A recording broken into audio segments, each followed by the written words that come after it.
We will now convene this November 6th, 2025 meeting of the Centreville Town Council. We will start with the Pledge of Allegiance and remain standing for a moment of silence. Pledge allegiance to the flag of the United States of America and to the republic for which it stands, one nation, under God, indivisible, with liberty and justice for all.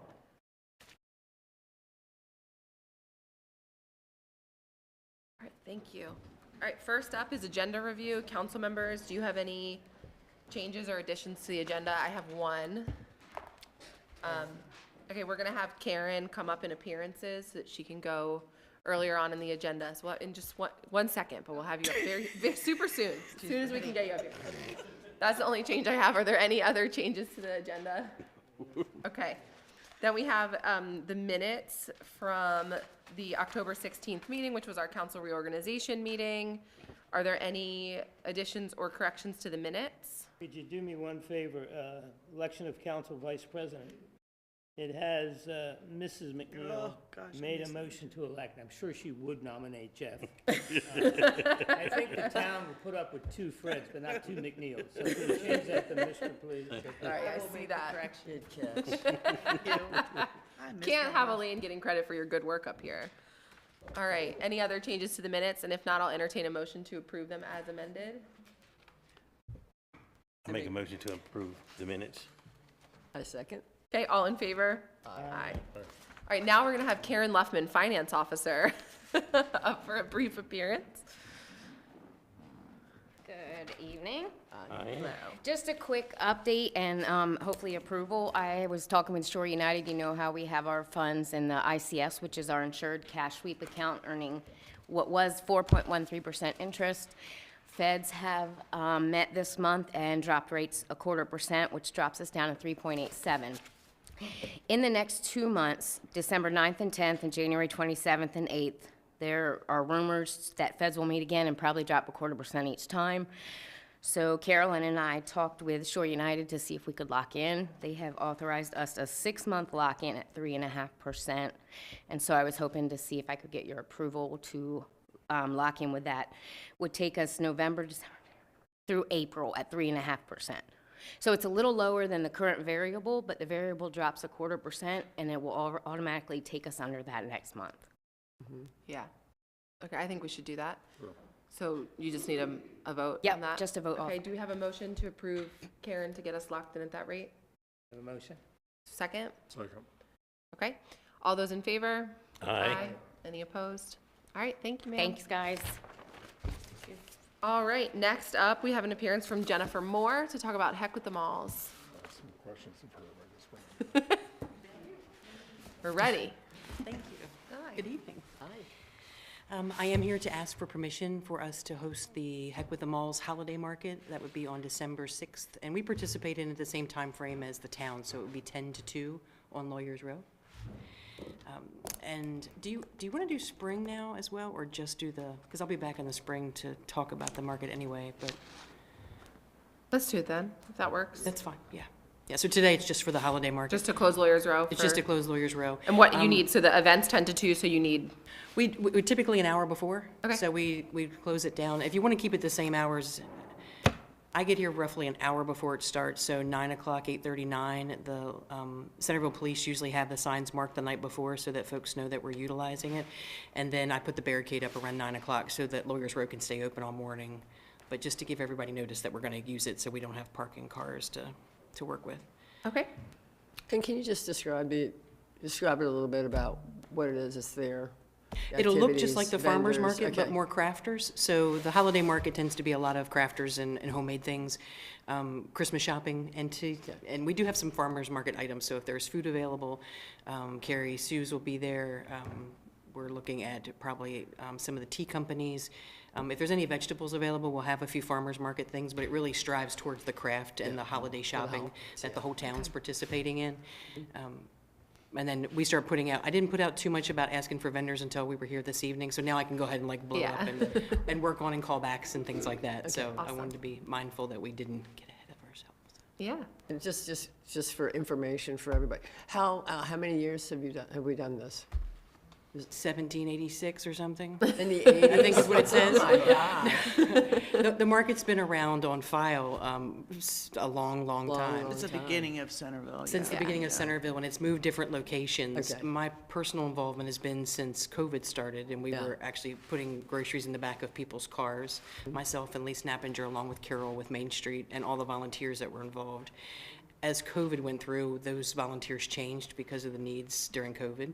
So that adjusted, and then Lee and I started working with it, and then Lee's also on the board, and then I take care of the day-to-day stuff for us, along with a volunteer. So Mike's not here, but shout out to Mike, because he's there with us every single week, helping me set up and take down, and it's been extremely helpful. Great. And we run from roughly Mother's Day to the second week in November every season.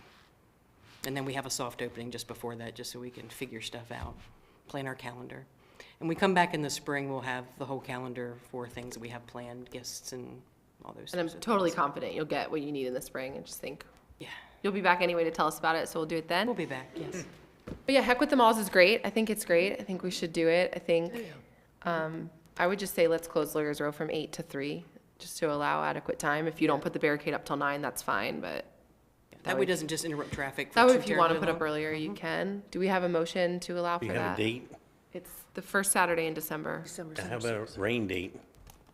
You don't have a rain date. You don't want a rain date. See you Mother's Day. Okay. I'll just make sure, just to See you go. Mother's Day. because So it's we when- had approved two closing if you. Yeah, no, because it's when the Catholic Church does their bazaar and Arts Council does its. Yeah, it's when Heck with the Malls by the town is sponsored, so either the whole town participates or the whole town doesn't. And actually, we had a rain date a few years ago, and we went to the Legion. So we didn't even Right, cancel did because go it to the rained. Legion, I remember that. Yeah, so we try to have a backup plan if we can to not close completely, and the Legion was wonderful that year, and we had a great time inside. It was warm, where it's normally not warm on Lawyers Row. So if you see a campfire request, that came directly from me. So, Actually, if I could, Jennifer, thank you. Your Sundays are, I think you had the biggest crowd last week for Farmers Market. It's we kinda been- were. And thank you for feeding my son Sunday also. Okay, she does a great job. And on a side note, Churchill Day, they're still talking about it. The biggest crowd in the history of Churchill when she went on Churchill. You're doing a great job. Thank you. Thank you for coming. Thank you. It was a lot of fun. We were all surprised that so many people showed up that day. You never know. But Awesome. Do we have a motion for the closure of Lawyers Row on December 6th? I make a motion to close Lawyers Row on December 6th. Is there a second? I have a second. Okay, all in favor? Aye. Any opposed? All right, great. if you have time, please stop down and Thank you. see Of course. everybody. And See you there. Yes. there will be, just if you don't mind, this coming Sunday, the 9th of November, is the last open market for the season, and it's free breakfast. If you have time, please come down. I hear the cook does a pretty good job, so we'll have free sandwiches for you. Awesome. Thank Thank you, you. Jennifer. Appreciate all you do. Yeah, Thank you thank very you. much. All right, next up, we have Elaine Studley on the December 6th Candlelight Tour.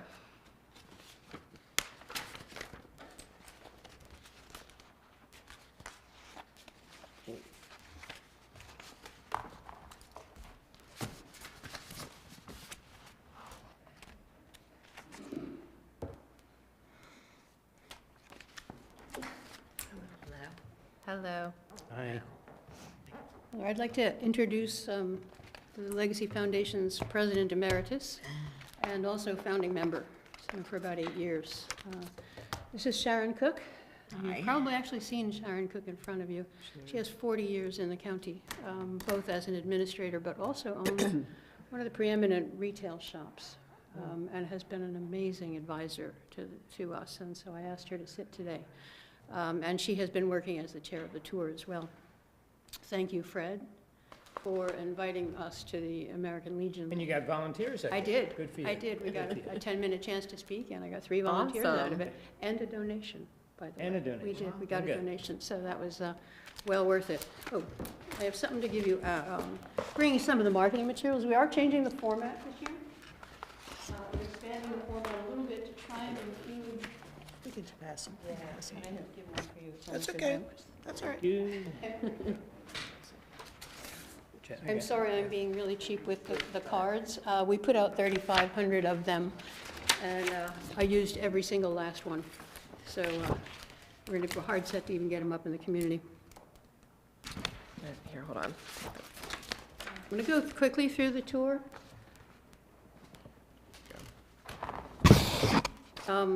The tour this year will have 14 stops in all, 9 private homes, 5 businesses, or 4 501s. Which file is it? There's two MP4s on that drive. Yeah, which one do you want? Click them both simultaneously, put them on the opposite sides of the screen, and turn the sound off. Unless you all want to dance. No. Carolyn does. Okay. I always Further like is to gone for dance. town. She's sad you don't have a hat for her, and then she would really dance. The reason I'm doing these side by side is I'm actually doing a test. And one of these is generated with artificial intelligence, so I thought it might be fun to see. I loved what I assume was an AI interpretation of a Gen Z person. And I met her at a dinner the other night. She said, you know, I'm not Gen Z, right? She was real happy that I identified her as a Gen Z.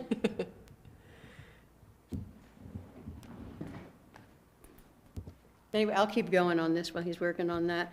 So we have 3 artisans fairs this year because we're including the Catholic Church, the Arts Council, and then also the Lawyers Row as well. And we're going to try and promote them all. That will be included in some of the promotions that we're working on. We're expanding to the restaurants, and we're just starting that work. We're hoping that each of the restaurants will have something to go along with it that might attract them in to have lunch. Proceeds this year go to Wright's Chance, and it's part of our theme this year of working together with the nonprofits. Wright's Chance above, I mean, both of those buildings have challenges, and the Historical Society has been working incredibly hard this year to get those buildings going. We feel that they're a very important part of their brand identity, of the town's brand identity. So half of our proceeds will go to that, and then the other half of our proceeds will be given, some portion of it, to the Arts Council. You get them both going? They both won't be able to play at the same Oh, you time. won't? Okay, well, so, They'll alternate through. all right.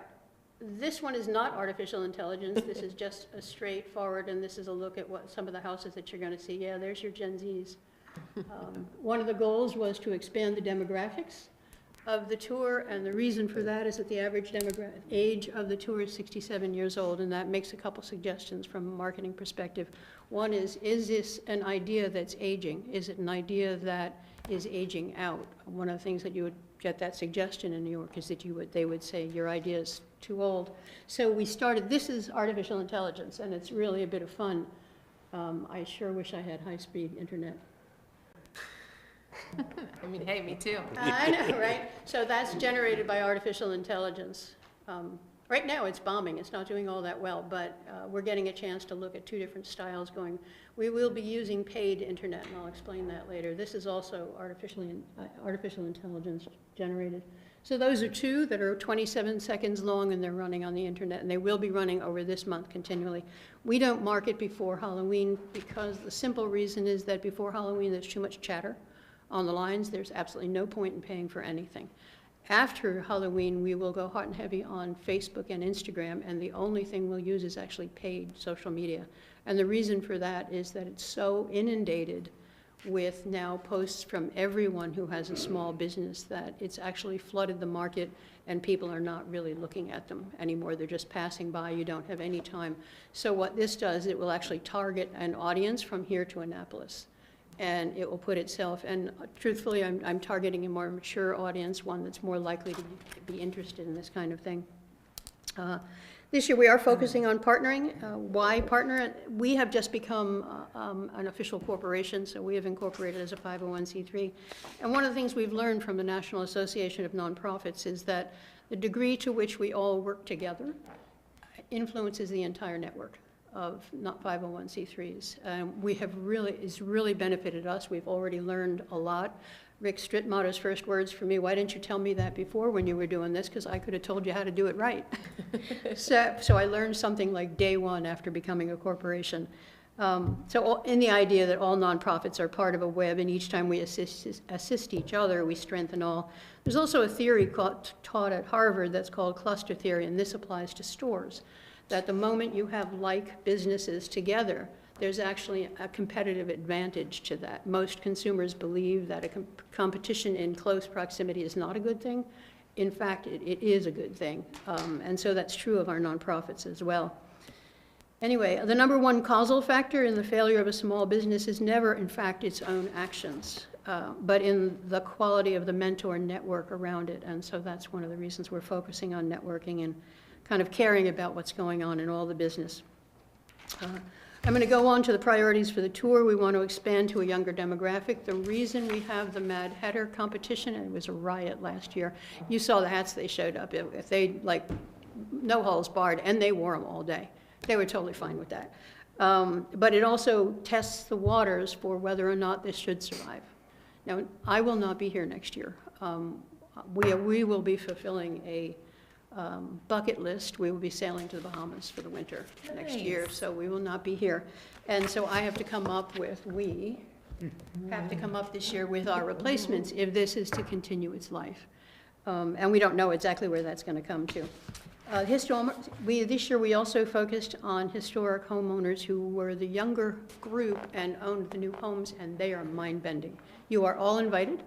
As our guests, please go to these homes. I would never have thought of decorating my home from Crate and Barrel, and these guys have done it brilliantly. They really have. So they're so worth seeing, and they're really very creative. The marketing mix this year, one of the reasons I wanted to talk about this before I move on is because it's a very complex marketing mix, and I think Centreville needs this. Every door direct is mailers that go in the mail. They're about 16 cents a piece. If they're done well, what you're holding in front of you costs 16 cents to mail. And the post office, the post office is so sweet, they gave us a fake permit. In other words, we didn't pay anything for the permit. They were dolls. And then Vistaprint, who we did this with, gave us friends and family, so it cost us next to nothing to print it. The reason is that here on the shore, it is a very unusual mix. It is the most responsive to paper I have ever seen anywhere I have ever lived or worked. In Washington, D.C., I never used paper, ever, except for magazine work. Here on the shore, I use paper for everything I do, and we'll see. I don't know. I wish I had great measurements for you. We're trying to follow our data. Anyway, the embedded video, those videos you'll see, and they're 27 seconds long, just so that they keep on rolling. There will be a 2,500 PR piece describing the homes and the priorities and the businesses that we'll be working with, and the artisan fairs, to make sure everybody kind of gets in. We actually finally did, also we got the Catholic Church in this time, and they were so excited. And we had no idea that, you know, they didn't know we existed, and we didn't know they existed. And so we found that, and that's really wonderful. Town signage goes up on Sunday, and an email blast system. The last thing we have invested now as a corporation is we bought a CRM, which is a customer relations management system. And we have purchased 8,000 emails from the surrounding communities, about a 10-mile, 20-mile radius. And the goal of that is to get the communication going so that we get the volunteers we need. One of the challenges of this tour is that it takes 40 volunteers. In order to put enough volunteers into the homes, we have to have 4 per home and at every home. It's harder than an inaugural ball. It really is. This is truly one of the hardest assignments I've ever had, just because it's volunteer, which is like the worst. Nobody's paid on this. Everybody's kind of doing their own thing. But it also has the most, and nobody puts enthusiasm into an inaugural ball. Everybody's enthusiastic about making flowers for all the locals. So there's a trade-off there. Finally, why this approach and why this mission? The reason I wanted to tie it up a little bit, Centreville has a rare and priceless historic brand identity, and it's one of the things that we have focused on. We are partly economic development, but we are also historic preservation, because I consider that historic brand identity to be so powerful. I took out one of our donors last weekend and sat down with them. And this is someone who is a development director, a vice president of development for one of the major companies. And she looked at me and she said, "Do they know what they have?" I'm not going to tell you what I said. So anyway, we're going to go on from there. But she lived out here. Her husband has lived out here for many generations, and they were bowled over when they spent their time in the downtown. They had some challenges, but they were bowled over on how beautiful it was. It really left such an impression on them. Preservation carries a centennial value if we engage in it. Some of the architecture is definitive, and if eliminated, will mar the brand indefinitely. One of the buildings I worry the most about is the corner building. And the reason is because those rounded turrets and the things that building brings to the game, if that were raised, and I have heard people say that, let's just knock it over and produce something new. our brand identity would not be the same. The corner building at Broadway and Commerce, I believe that the loss of that building would impact our identity. That's, from the perspective of a marketer, I do feel that way, and I do worry about that building. You're not ever going to get that piece of architecture as it is back again. It will never come back, so I consider it valuable. The small towns along in New Jersey and New York can attest to the impact of the loss of historic brand. You're talking about the building on Water and Commerce, right? Water and Okay. Commerce. Yeah, Water and Commerce, sorry. You know which I'm talking about. I know, I was trying to pick Yeah, up, where does which one- Broadway hit yeah. Commerce? I No. was sitting here very we've confused, Elaine, but we're lost- back on track. Oh, over time, working with the Historical Society, they've told me at the rate at which we lose our historic buildings. And I can't validate what I've been told, but it's fast. We lose historic buildings every single month. And I just would love to see Centerville's brand protected from that. And I have heard a number of times people said, well, why not just knock that corner building down? And the answer is it would influence your brand indefinitely. New Jersey and New York, which has some of the most extraordinary historic towns and historic events imaginable, many of those towns have already raised all of their historic buildings. And the consequences, you look like the town next door. You know, y'all look alike, and then you don't have anything to market with except, you know, making a crazy hat festival or something. So anyway, that's my plug for keeping those brands going and keeping this brand. I don't know what will come of this next year, but I will do everything in our power. We will do everything in our power to find a young'un to take over for us. Nice. All right? I mean, I love the holiday tour. I think it's great, so I hope it continues. I mean, thank you for the update. I appreciate it. How's the sponsorship going? You're about a month away. It's we did come into this a bit late. The tour almost was not to be, because we had to bring in all new homeowners, and we weren't certain on two of the important ones. So we are late to the game. We're only about $1,000 up now on sponsorships. We're looking for a total of $10,000, $5,000 of which would go to that roof. And then we're hoping for half of the remainder to go to the Arts Council for Rockin' the Porches, which I feel is iconic and really interesting and has immense brand potential. So every penny that comes in is gonna go right back out to that tour and to what's going on with the repairs of the Historical Society. Love that. As you know, the town also supported Rockin' the Porch, and I think would be open to talking to the Historical Society about the Wrights Chance House needs. Could we talk to Carol about how we could help promote this event or promote to some of our typical event sponsors to help them attract sponsors? I think that's kind of the role we can play here. That'd be awesome. We'll get you materials if you need them. Just help make connections. Yeah. Because we give directly also to Rockin' the Porch, so I don't personally see a need to give to Legacy to give to them. But I do want to help this event be successful. So however we can help and however Carol can help, whether that's some in-kind ad space or promoting the event on our own channels or those sorts of things, I think we should do all that. Do you have a banner as far as it is showing at the end of the? Yeah, so we'll have billboards up at both ends Okay. of town as So that's of all lined up? Sunday. Okay, Sunday great. we go. So you're good Yep. for that, okay. Yep, Elena, would it help some type of donation? absolutely. Okay. Absolutely. I mean, the truth is that I'm already warning the Historical Society, we're not going to have the same revenue as last You year. don't need a donation so much from us as you need support, or you need both? I'm asking for both. Okay. I'm absolutely asking for both. I just think we could donate directly to the Historical Society. So this would be a pass-through to the Historical Society.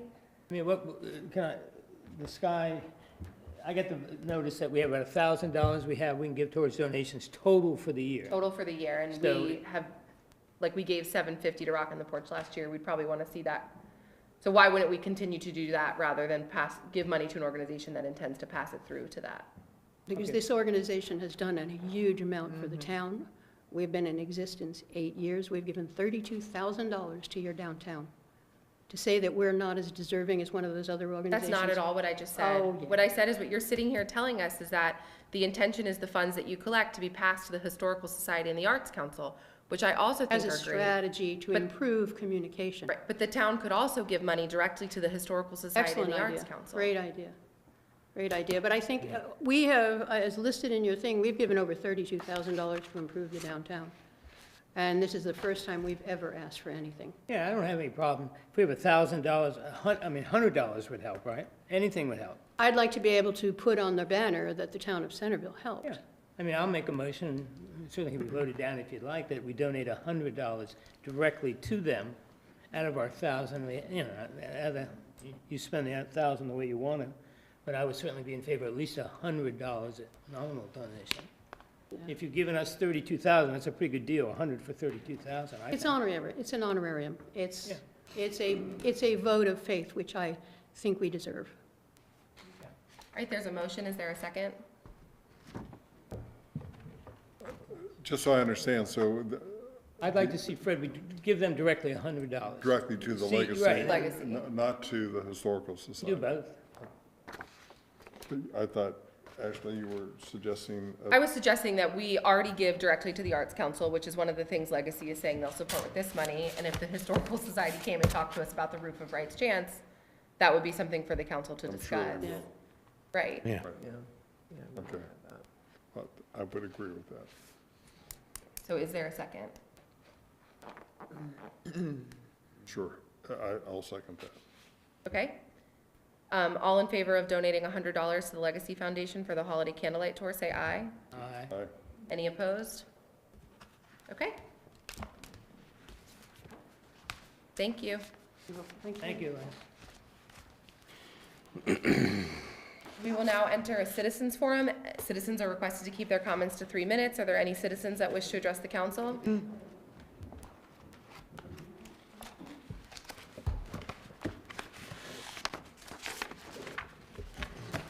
Okay. New business. First up, we have ordinance 14-2025. This is to amend chapter 54, ethics of the town code. Sharon, you want to give us a, Sure. So since the ethics code was originally adopted, the state did a couple of amendments over the past several years, and this is to bring the town code into compliance with those state amendments. It follows the state model language. okay. This needs a public hearing since it's an ordinance. Yes. So this is just a first reading.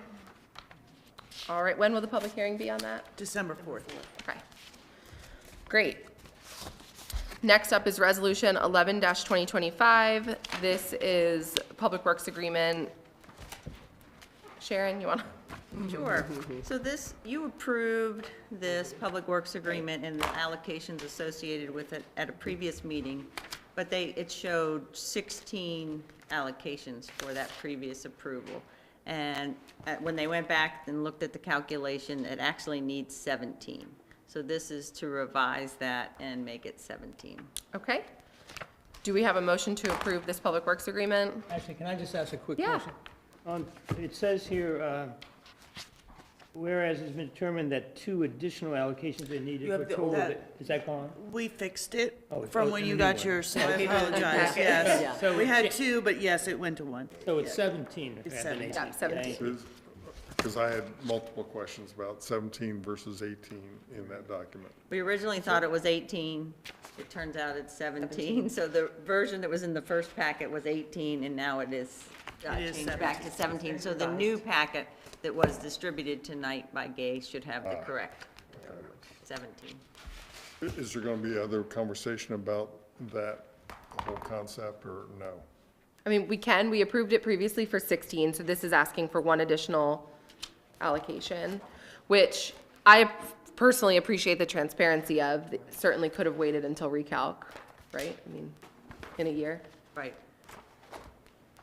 It's better for us to have it be clear up front. But yeah, any questions you have, we can, Well, Yeah.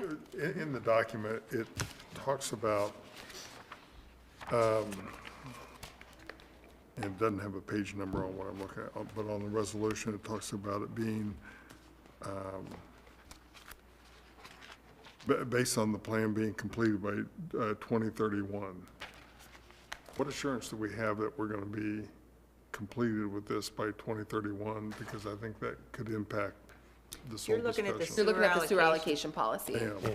Yeah, right now, we're on the Public Works Agreement for I'm Courtney. sorry. I apologize. We got a lot of work tonight. Okay, sorry. Okay, no worries. You're good. So anything else on this Public Works agreement? Because I think we'll have a lot of discussion around the sewer allocation policy. All right, do we have a motion to approve Resolution 11, 2025? I make a motion to approve that resolution 11-2025. Is there a second? I second. Okay, and, all in favor? Aye. Aye. Any opposed? All right, newer council members, just so you know, when we approve resolutions, we stay after to sign. So we'll, don't run out of here as much We as, have a lot more things as for much y'all as you to might sign. want to. Don't run out of here. All right, next up, we have Resolution 12-2025. This is the water and sewer allocation policy. And so we've had a lot of discussion about this for months, honestly, and have been, Sharon and the staff have been working on getting us to this point. I'm sure there's a lot of discussion about this, but currently, our water and sewer allocation policy is first come, first serve, which hasn't really worked for us in terms of wanting to prioritize certain kinds of growth and development with our limited capacity. We've had a lot of discussions about how we should use our limited capacity. The Planning Commission has lots of thoughts. I'm sure everyone up here has lots of thoughts. And so this updates that policy to divide our existing allocation, pending the new plant coming on the line, and also allows us the ability to make decisions with a lot more things in mind than just who got in the door first. Is that fair? Yes. Okay. And then I'm sure we have a lot of discussion, so any questions or discussion, Sharon's here to answer them all. If I can start, if you want. Yeah. So, as it relates to the percentages, Sharon, how they were chosen, one, on the infill, residential infill, so that's 10% compared to, the third line is talking about residential projects, the 40%. So with infill, especially with attending the planning commission, I've tried to learn about good planning and to be more, cognizant of that. But first, I guess, how would you define infill in this project as far as infill and 10%? Would Carter Farm be infill? So this is meant to be where it's just one single vacant lot Okay. that can be developed. Onesie, twosies, type, like Yes. small stuff Yes. in the town. Yes. So would that be, and just as an example, so the town owns, like, on the corner of Water Street, right, that parking lot, and the town owns that. So how would that be defined in this? Where would that land? If that was, let's just hypothetical, if that was like mixed use, and you had retail on the first floor, and you had residential on the second or third floor, depending on how many levels, where would that fall in these categories? So I think there's some flexibility. You could pool from multiple categories for the residential units and the commercial units together. There's nothing that prohibits you from doing it that way. I think you could. And maybe the residential above that you could pull from that infill as part of that. Whereas this 10%? Right. 9 allocations. Right. So to me, infill, because for infill in a town, it's pretty beneficial as far as in total infill. There's a lot of benefits to it because you got the existing infrastructure in your town. So you're not like putting, massive amount of pipe outside the town that's not already there, new. And for that, the town will maintain later, okay? So there's a lot as far as just for infill that is advantageous for the town. The whole walkability thing, we've had, some interviews tonight. You want your infill because it's walkable. People live in your town, they go to your businesses. That's what you want to do. And as far as just, placing housing and where they shop together. Third, it encourages economic growth. So you want your infill in your town to thrive back to your historic district. So they're walking to these, and we want to grow our economic development more so, and I think that would be a big thing for us next year. And it also just revitalizes. So again, these 1 or 2, or again, larger, like Pennsylvania Avenue, right? That could be a much larger type. Again, it could be a mixed use or whatever, as far as I'm just kind of throwing examples out. There's no intent like in the next, year to do that, but it's just thinking about the future. So that would, again, revitalizing, kind of, thickening our neighborhoods in our town. So I guess all of that said, the 10% seems low. in So- general, and just kind of thinking about what you want to, promote. And then, again, so I guess, did you say Carter Farm would or not? We're not. Would being part not. of that? Okay, we're not, sorry. But I seem to recall, so I was, in thinking of the infill, it was the 1 lots. And I seem Yeah. to remember seeing how many vacant lots there were in town. And this would be more than sufficient to cover over the 5-year period, all of the vacant lots in town. Okay. So and if it was a good project, infill project, you could also pull from pot 3. It's not limited Okay, to. okay. Just, that doesn't preclude it from being infill. Pot 3. Pot So 3 here is is number the 3, residential projects that have exemplary design. Category 3. So something could be pulling from a mixed use, like a Carter Farm, for example. Let's say we wanted to give it all 37 of that residential and a couple of that commercial. That could happen Yeah, in theory. Okay. sure. Theory. Okay. But that's not considered infill. Carter Farm. So it wouldn't be coming from pot 1, but it could come from 2 or 3. Okay. Right, depending on what they do. Yeah. there. Yeah. So, again, the percentages from that perspective, just kind of making certain how it's defined. The other thing was just the terms that are used in category 3, or pot 3, however you want to speak to, but number 3, exemplary design. So, I think there's some definition that may need to be, again, these are very general and broad, but exemplary and affordable.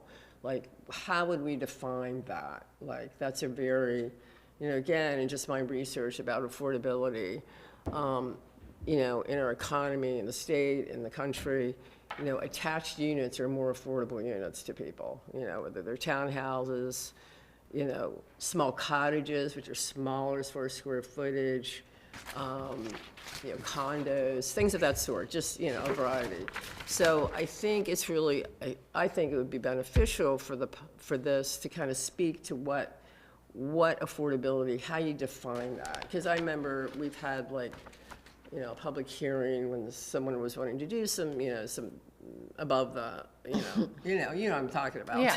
Because you brought it up. As Yeah, far as they had no the- definition for like, affordable. how do They you market define rate is what they meant. affordability, and then so I think it's really incumbent upon us to do that, at least not to say it's gonna cost X, but just what kind of space you're talking about. And then exemplary design is very what does that mean? So, I know what I think is good design, okay, but how do we, For me, it's from a 6-foot community- tall metal deer on the front of a liquor store.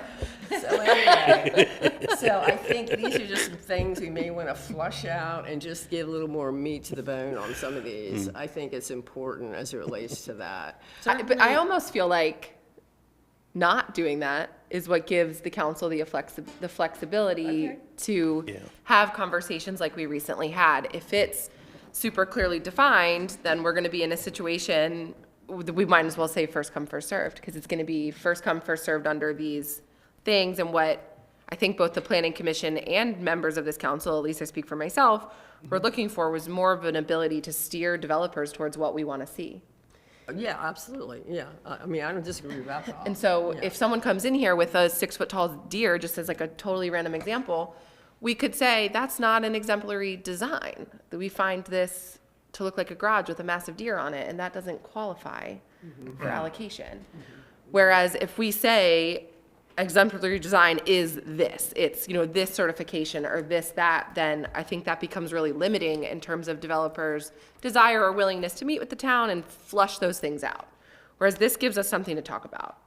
And I think for me, at least, that's what I've been hoping for, and to take staff out of the super unfortunate position that at least I've put them in, where they say, okay, yeah, based on the policy, allocation makes sense, and then the people get here and we're like, no, absolutely no allocation for that car wash or that, Right. or whatever it is. And so this makes it so developers are a little bit forced to do what they should have done all along, which is talk to the community, get community buy-in on projects, so that we can feel really good about what we use our limited allocation for. Right now, we can't feel great about it because we're just. Because it's for some. Right, we're just like Yeah, I limited get to that. whoever I wants to get come. that, yeah. So Right. this, allowing some flexibility allows us also to hear from the community about what do these things mean to them? If something's being built right next door to someone, then maybe their opinion of exemplary design matters more that day than someone else's. I mean, we can talk about the character of a community, or what makes sense out by the business park doesn't make sense next to your house, or, Yeah. flexibility to me in this is good.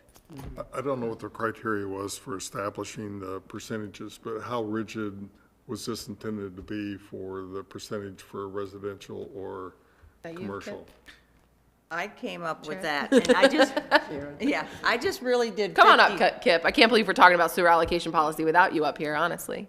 I really just was doing 50/50 residential, commercial. There's no magic to that. If you all want to steer it more towards commercial or residential, we can certainly modify that. But with seeing that the 10% infill would cover pretty much the infill that we're seeing, the 40% which was left, that just got it to the 50/50. difference. So that's all that was in it. You can make those numbers whatever you want them to be. And I think this is, what your calculations are per year. So Right, it's yeah. 9 Per year.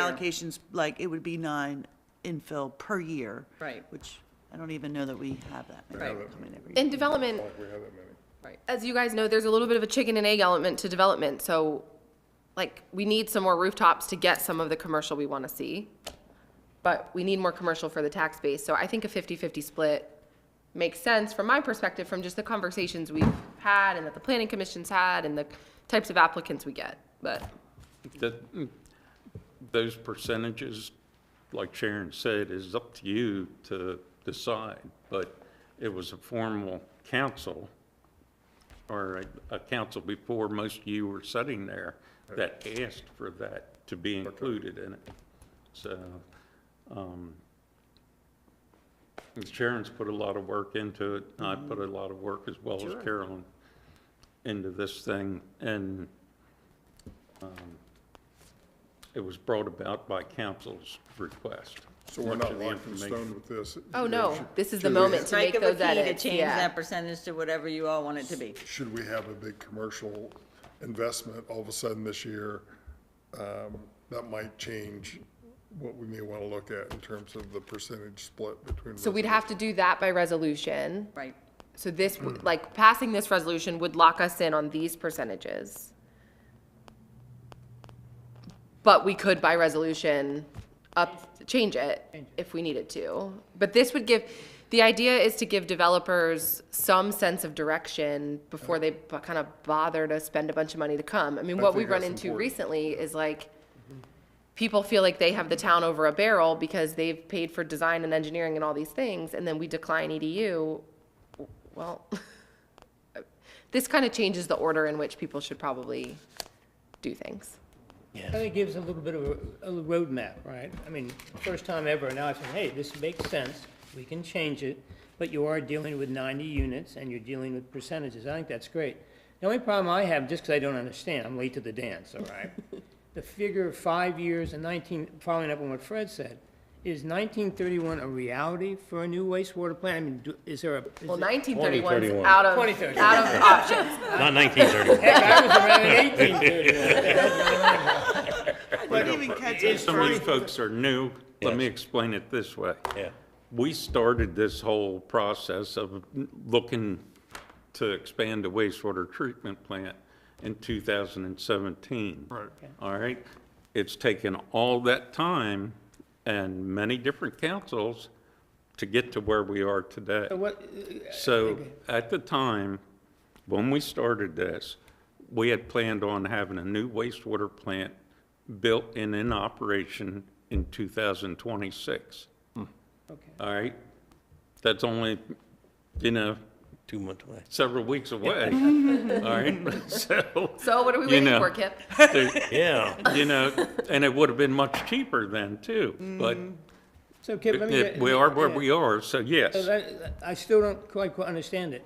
Do we have something written, law, whatever the heck we do, saying 2031, we're gonna figure out how we're gonna pay for this, and it will be developed? That's the path that we're on. No, that's The the money path. remains Well, kind of the question How long, mark. this path, I've lived here 46 years, and we've been on this path, I think for 46 years. Do we, Our current plan's how old, Kip? 20. 20. sorry. Yeah, that's No, it's, Sorry, I yeah, didn't mean to- Kip came changed. online I mean, nobody's 2003. fault, but do we need to say stop? I mean, this is great, the percentages are great, and I think what you've done is great, Sharon. But do we have a plan that we can tell the people out there, 2031, you will have a new plant, and we got a plan to pay for it? 'Cause I don't have a good So feel we for can- it. Right up front, you don't have a choice. Well, why don't we- all right? it seems like And we- the other thing is, let me finish. Go ahead. You're on a path now because your plant is that bad a shape. Yes. Okay? If you want, we'll throw it all away and let it sit there. And you think you're gonna pay a lot of money to get this done by 2031. Well, should- See what happens when you start Yeah, replacing. so I guess what I'm at, and excuse me for interrupting, I mean, after this 3 hours with you, I took all your good time, I really appreciate it, you did a great job. So do we immediately need to address the issue of, hey, is this a reality, 2031, 2036, what does this man need? And that's allocate the money. We have to find the money. Yeah, So we we don't gotta get have the money. the money. But can't we start the process? I mean, I think. We're deep in the process on Yes. getting the money. Okay, remember, that's why I said we're new to the Yeah, dance. so just to remind the public and Yes. for everyone's information, so we have been working on getting the money since before I got here. We hired a lobbyist once I got here and started really looking for state and federal investment in the plant, just because that's all I know, is So how to where- get money from the okay, state and last federal question, government. I'll So be we, quiet. if I could finish. Okay. So we have gotten Bay restoration funds, we have gotten congressionally directed spending. We just, what was that, a week ago, 2 weeks ago, talked to MDE about helping us find other sources of revenue. I have ongoing conversations with the governor's office about the need for the money. We have a lobbyist, we're working on getting the money. Like Kip said, our current plant's gonna fail at some point. Like, we can't just expect this plant to work forever. Our goal right now is to get enough resources to both do a new and expanded plant. Now, is there a point where we might have to pivot? God, I hope not. But Bay Restoration will help us more with just a new plant and not the expansion. But we need that for growth, and the county needs that for us to grow, and the state frankly needs that for us to grow. And I think we're in a really good position to find the money. I feel incredibly hopeful in our ability to attract resources for the plant. I think the current governor's stated priorities of affordable housing and growing the commercial base in the state, growing businesses and residences around population centers, like all that fits in what Centreville can offer as a county seat, not being too far from Annapolis, being commutable to other places. I think it's a worthy investment for the state, and I really do believe we will get there. Well, last thing, so how much longer will this process take? It's probably gonna take us every bit of the time it's gonna take to build the plant to attract the resources Yes. for the plant. Because the state's not just gonna give us $35 million in 1 year, but it is our hope to get resources from them ongoing over the next several years. Our plan is to try and get as much funding, grant funding, what, donation, whatever, until the time we're basically opening that plan. A loan would be our very last option, is what we're planning on. So I'm glad, honestly, that it's not opening up next year, because we still need more time to get more money, so. The memo you sent out to, I thought, even delayed some of this conversation about looking for the opportunity about leasing land rather than purchasing land that might change the idea of running a pipe up the river. Where are we in that process? That's a plan that's down the road a little bit yet. But I think the county's open to that discussion. Well, They're we not? don't You don't know think so? yet, so. I don't know, yeah, we have to apply to the county to get them to change their comprehensive water and sewer plan. Right. I do get the signed it. impression from members of the county commission that they're willing to work with us on our plant challenges. So I'm hopeful there too. There's just a lot of dominoes that need to fall. Yeah. Yeah. Because that seemed fairly fundamental in terms of what direction we would take from a construction standpoint or a strategy. Let me put it this way. Trust your staff. They have worked hard on this. We're not gonna have all the answers at one time. Right. With this kind of a project, it never happens that way. Everything is working in unison over the next 5, 6 years that it takes. So tonight, we can't give you all the answers. All we can tell you is you need a new plan. And to do it, we've got a plan to get you there. Just trust that Yes. we have the plan, and it's not going to get done overnight. And I expect that, having been in business for many, many years, I just like to be able to have some estimation about where the funding's gonna come, because I understand we're not gonna have all the funding to start the project, but it'd be useful for me, and I haven't had enough conversations about some of the details about where we are with some of the fundraising that's going Yeah. on. I know how much we're spending for the consultant or the lobbyists to try to get us funding, but I don't know how much we have committed to us yet. So I'm still collecting my information, but Right. I'll also understand that, once you start a project, you have to have a way to fund it going forward once you commit to that pathway. And that's why I'll be interested to learn more specifics about once we determine what that pathway is going to be, whether it's on land, by, leasing land or going down the river. Because, we can't even say, yes, we're going to lease Right. We don't know. land yet. Exactly, There's I too many, understand. too many things that have to Okay. happen. On the funding front, why don't we get a call with Ashley, our lobbyist, set up for both new council members, so you guys can just I would really appreciate hear a little bit about the strategy and what we're working on.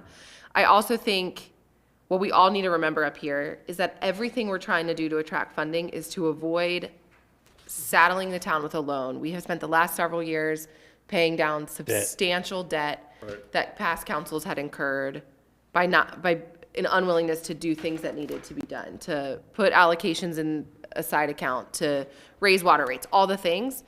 But we need a new plan either way. So if we have to do a loan, we'll have to do a loan, but I am not gonna give up until the very last minute of us signing a loan on finding other ways to fund this thing. And I think to the extent that we can all see our North Star as getting investment from other sources, I think we can do it. I mean, I really believe we can do it. And I think developers that come before the town looking for allocation need to be prepared to participate in that advocacy process on our behalf. Carter Farm did it for us before. We need others that need the town to be successful, and it's not just the 5 of us up here plus the staff that need the town to be successful, to feel a bit of ownership on this process and a little bit of assistance in us getting across the finish line, because we need an investment, we need a larger investment from the state, and I understand the state's budget position is bleak, but it'd be pretty bleak if you have a small town saddled with insurmountable debt over something as critical as water and sewer. Agreed. So I appreciate the opportunity to get involved in Yeah. that meeting, so. please. Let's do that. I'm sure Ashley, and then she'll come to us at least once during session. Thanks, Kip. Thanks, Kip. I appreciate how passionate Kip is about the Yes, project and his absolutely. team, and we do trust you and your team, and so thank you for all that you do. And Ashley, can I say, Kip took myself and Fred the day before, 3 Really hours, appreciate it. education wastewater 101. Oh, I went on that myself, and I was appalled that Kip forgot about the day we spent together at the water and sewer treatment plant, because he emailed me and offered to take me, and I think once was plenty. It was very good. Yeah, Very it's informative. incredible. And you guys, I think the thing that was most jarring to me when I went 4 years ago has been fixed, which was that computer that was like stuck on 1999, which I just couldn't deal with. But I think we have dealt with that in the intervening time. So it has been worse than what you all saw. Any other questions on the water and sewer allocation or suggestions for changes or? So I have another question, because we did highlight this here. Excuse me. There's not a page number. Yeah, we need page It's numbers. on, yeah, sorry, it's always critical. Under bullet 5, administration, 5B, within each category, okay, generally, conditional final site plan or conditional final subdivision approval from the planning commission. And you just had this note as it relates to that, and we can discuss this. So, again, just reflecting on like allocations of EDUs, kind of what you just said, Ashley. There's, a project for a car wash and that whole aspect. So again, being respectful of just, a project and the ability for the cost that's being done by the developer. I wanted to tie, to understand this best relating to final site plan and allocation of EDUs and have some discussion, on that topic. Because you had, That's Carolyn's comment. or Carolyn. Sharon's Sorry, like, I that's didn't not say- me, I'm not the See, one. Sorry about that. That's what my, yeah, Sorry, I didn't look at the my initials. comment My was, should apologies. there be something in our policy and/or our, because right now our code requires them to have final site plan approval, well, Right. or they do not. I think it was only under the PUD that required that, Sharon? Yes, that was the one that, it was the issue with But Carter should Farm. our process be, you need to come to the town council first and get maybe a tentative yes or a yes for allocations before you spend the money and go through the I mean, process. I think that would be a smart business decision, but I don't know that that needs to be in the code. Okay. Yeah, so just trying to understand We're from not that gonna, perspective, you how can, that. citizen comment, you can absolutely comment during. Yeah, so as far as just how that, again, to communication, for lack of a better word, right, between the town and the businesses wanting to develop whatever they're wanting to develop, commercial, residential, as far as that communication line, to kind of understand that, so they're, they're not so far down the road to know, like, oh, well, this is really not viable. But again, this has got allocation categories. Right. Coming back to what you said, I am listening. And as far as just, they understand what that allocation is, and as far as giving them flexibility associated with these categories, as far as affordability, if it was residential. So, but again, in this example that we just had, kind of like what would this policy have any influence on what happened, yes or no? I was just trying to think about Yeah. that. That's all. It allows us greater flexibility. Yeah. We do have the car wash's attorney raising his hand. Yeah.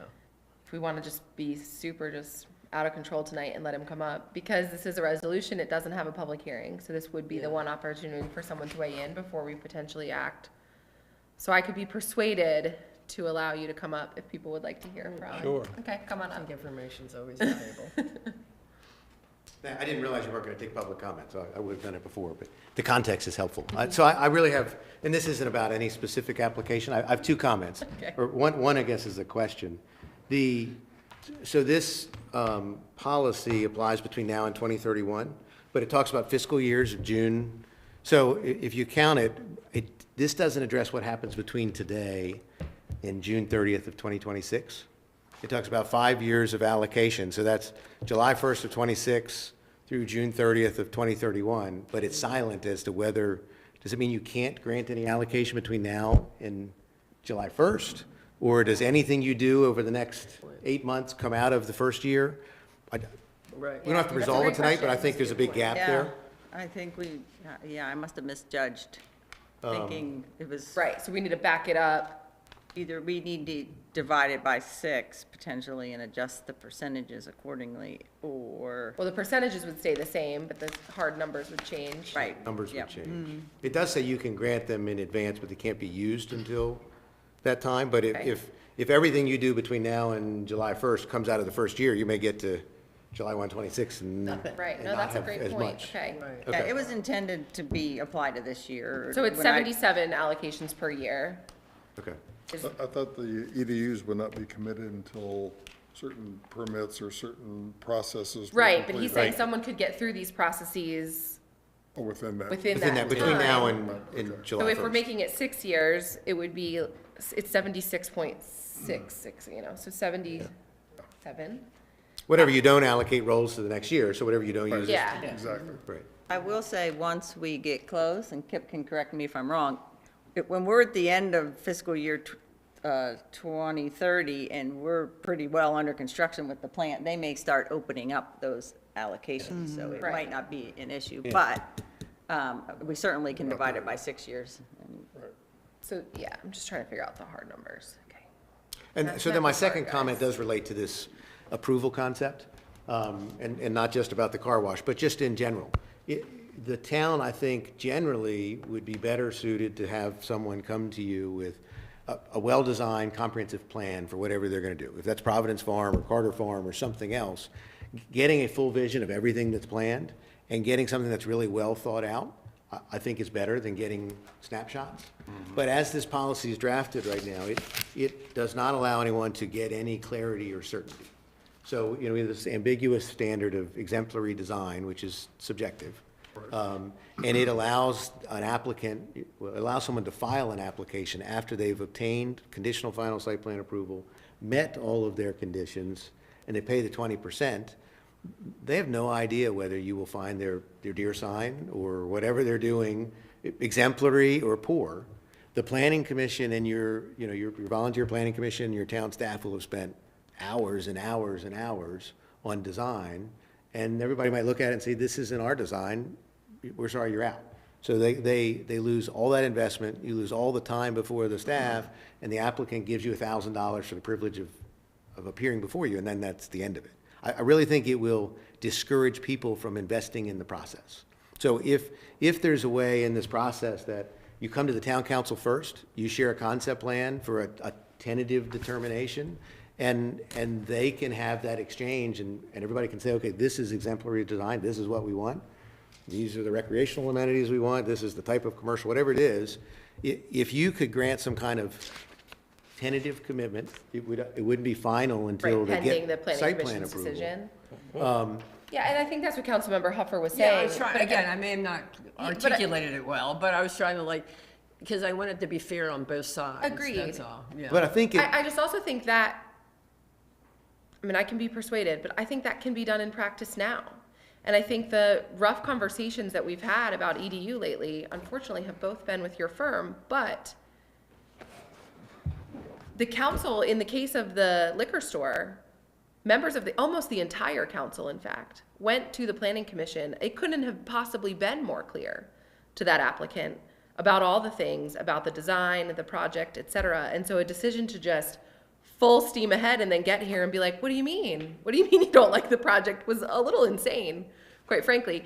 And so, I mean, we could put it in the code that you have to come here first, but that's not going to change willful ignorance. I mean, people could still choose to ignore us, go do all the things we said they shouldn't do, and then come before us again, and then it's still going to be no. Well, but then that would be, yeah, I agree. It would I'm be saying that's willful absolutely ignorance what either happened way. in practice. Now, it Right. wasn't in code, Yep. but 1,000% what happened in practice is the applicant had all of the imaginable information available to them about how this town council was going to proceed on that project, and elected to just say, screw it, we're going to keep going down the path we're going down and see where the chips fall.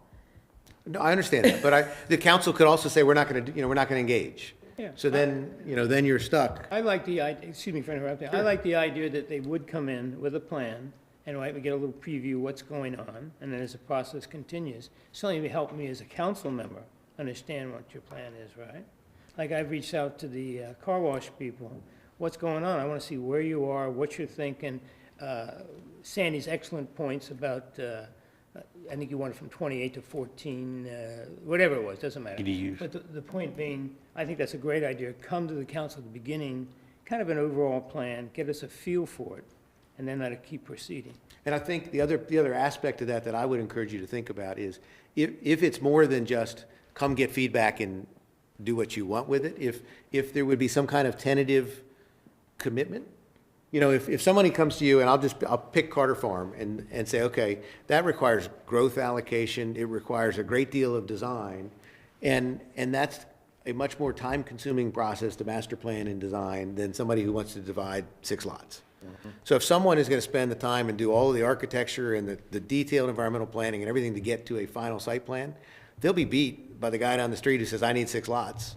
If you have 3 of those projects that are just one-offs without any real planning, they can get through the process more quickly, get to final site plan and get commitment, and you wouldn't have. An ability to get in line sooner. If you could get in line and That that. makes sense, right. Project. Getting in line sooner makes sense. The other part of it, to me, I've said this publicly a million times, we forced Carter Farm to go have community meetings before we would entertain conversation with them again. I worked as a developer lobbyist in Prince George's County for almost a decade, and if we had ever appeared before the Prince George's County Planning Commission or the Prince George's County Council and answered the question, no, we haven't talked to the neighbors, we would have been run right out of there. And that wasn't in code. It wasn't in code that we should have individual meetings with council members and get their thoughts. It wasn't in code that we should go have community meetings.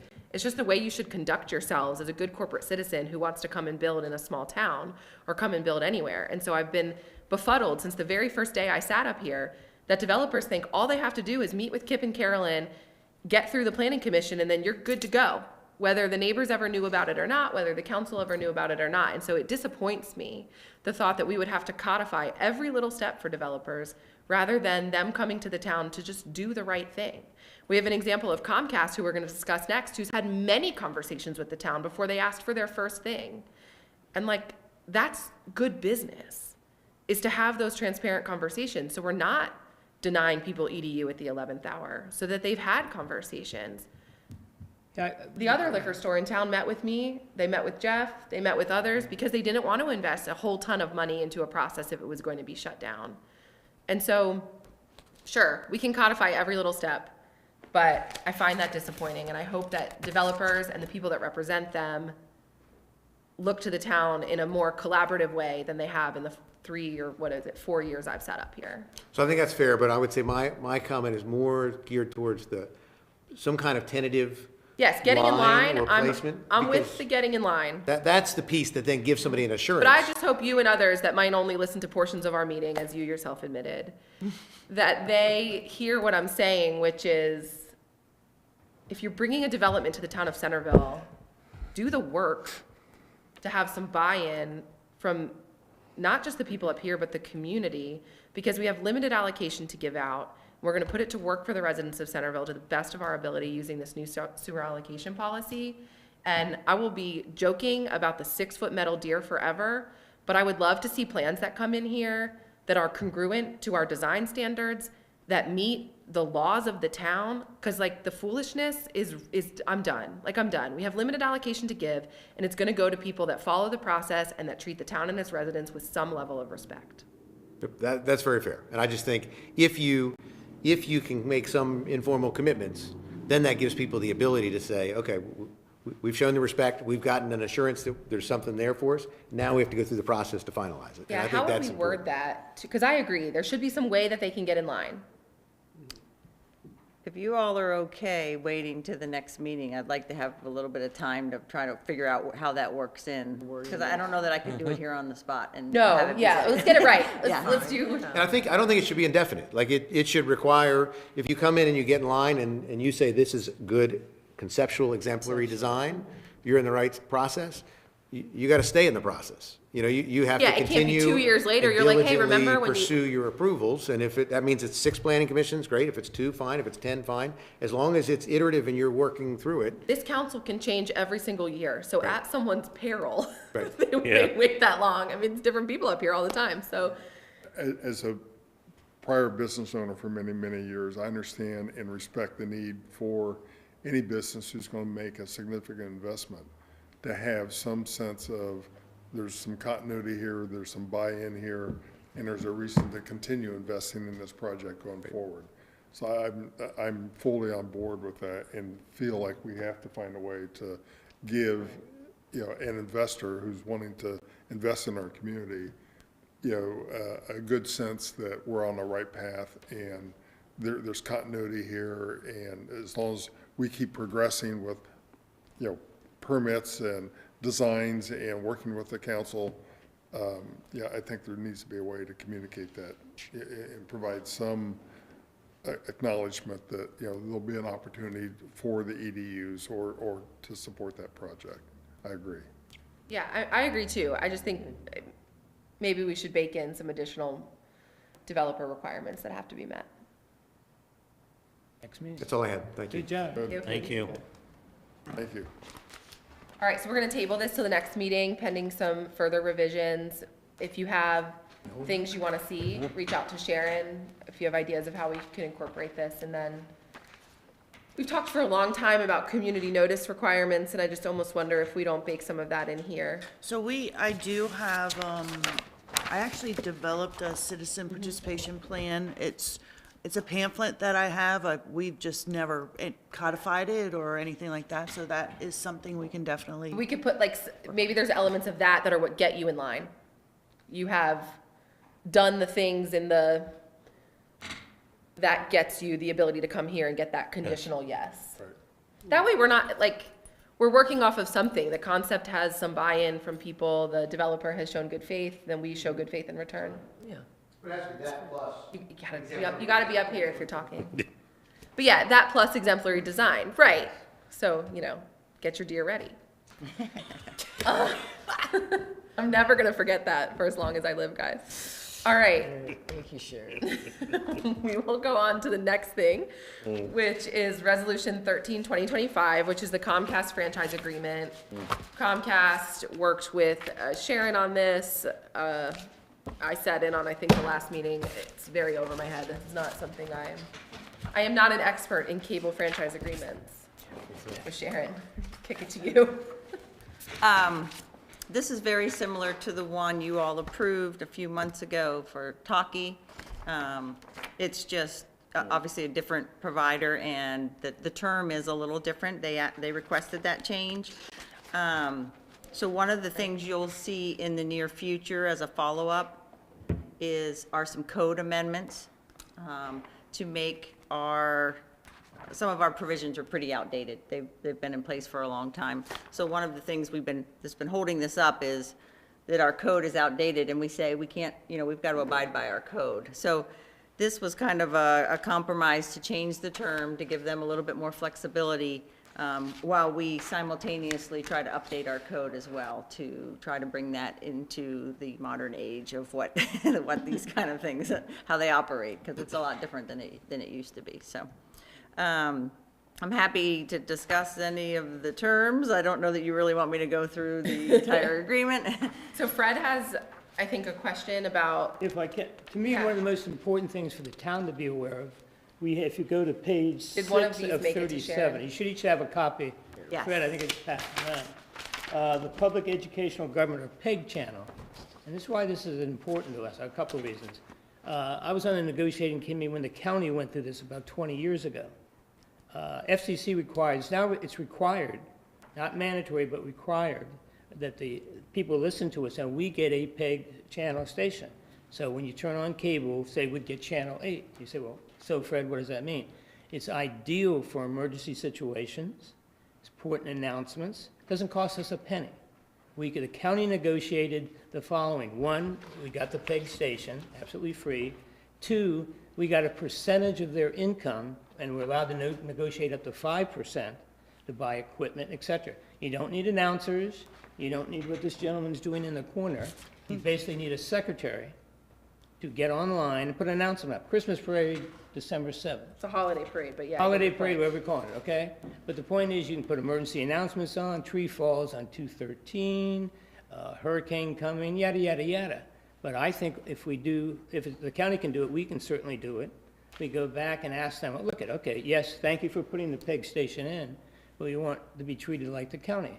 We want you to contribute, money towards that, which they can do, 1, 2, 3% of the total income, that can all be negotiated for equipment. And all you're really buying is a computer. Think of a PowerPoint presentation. Secretary would simply have to type in, Carolyn could say, look, let's put an announcement about whatever it might be, emergency announcement, whatever. The public would know to go to channel 8 on the cables. Channel 8. Hey, flooding on 2/13, Christmas parade, whatever it might be. But I just think we should negotiate for that. What's good for the goose is good for the gander. If the county can get it, we certainly can ask for it. And you got there's a letter from, I asked Jeff Rank, who's, I guess, the financial officer for the county, and I said, remind me what we did 20 years ago, and that's what the letter says, what we can and cannot ask for. We should. It's in the definitions in here. Is it in here somewhere? It's in the definitions. I don't think there is any provision in here for them to provide us with a PEG channel. Some of them I've seen do have that, or at least certainly some of the older ones. It's not. Do we need it? Page 6, it says, page 6 That's the That's the says, definitions. That's in the definitions. Yeah. okay, one access channel that consists of. We have the representative from Comcast. Do you mind coming up? Yeah, you can clarify. Great. I a little bit wonder about the need for this in 2025. But you have to think 1, 5, and 10 years. We don't need it now. Say if the Arts Council decided, hey, we'd like to put on a thing, Arts Council having a special event, it's literally typed on. I just mean about the way people get their information in Information, 2025. yes. I think we can always, you never fault when you try to get as much information, as many, whether it's Facebook, cable. Is this something you've done in Queenstown or other places that you recently have agreements? Not in any recent ones. Queen Anne's County does have a PEG channel. It is my understanding that the town meetings are already broadcasted on it. And we have an agreement that it will also be streamed on ours on the same channel and everything else. Current people do not watch PEG channels, looking at You're saying there's not a massive viewership of this meeting right now? I can't say for this meeting because we don't have Comcast service here right now. But the average PEG channel we're seeing is 0.005% In viewership. case of emergency, you can save lives, and it costs the town absolutely nothing.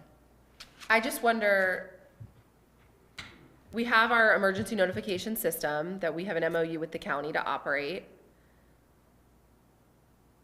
Do they, if there was a major emergency, chief, you might have to come up here. If there was like I don't even want to name something, I'm not trying to jinx the town, but if there was let's say if a building had fallen on 213 instead of coming down on its own. Oh,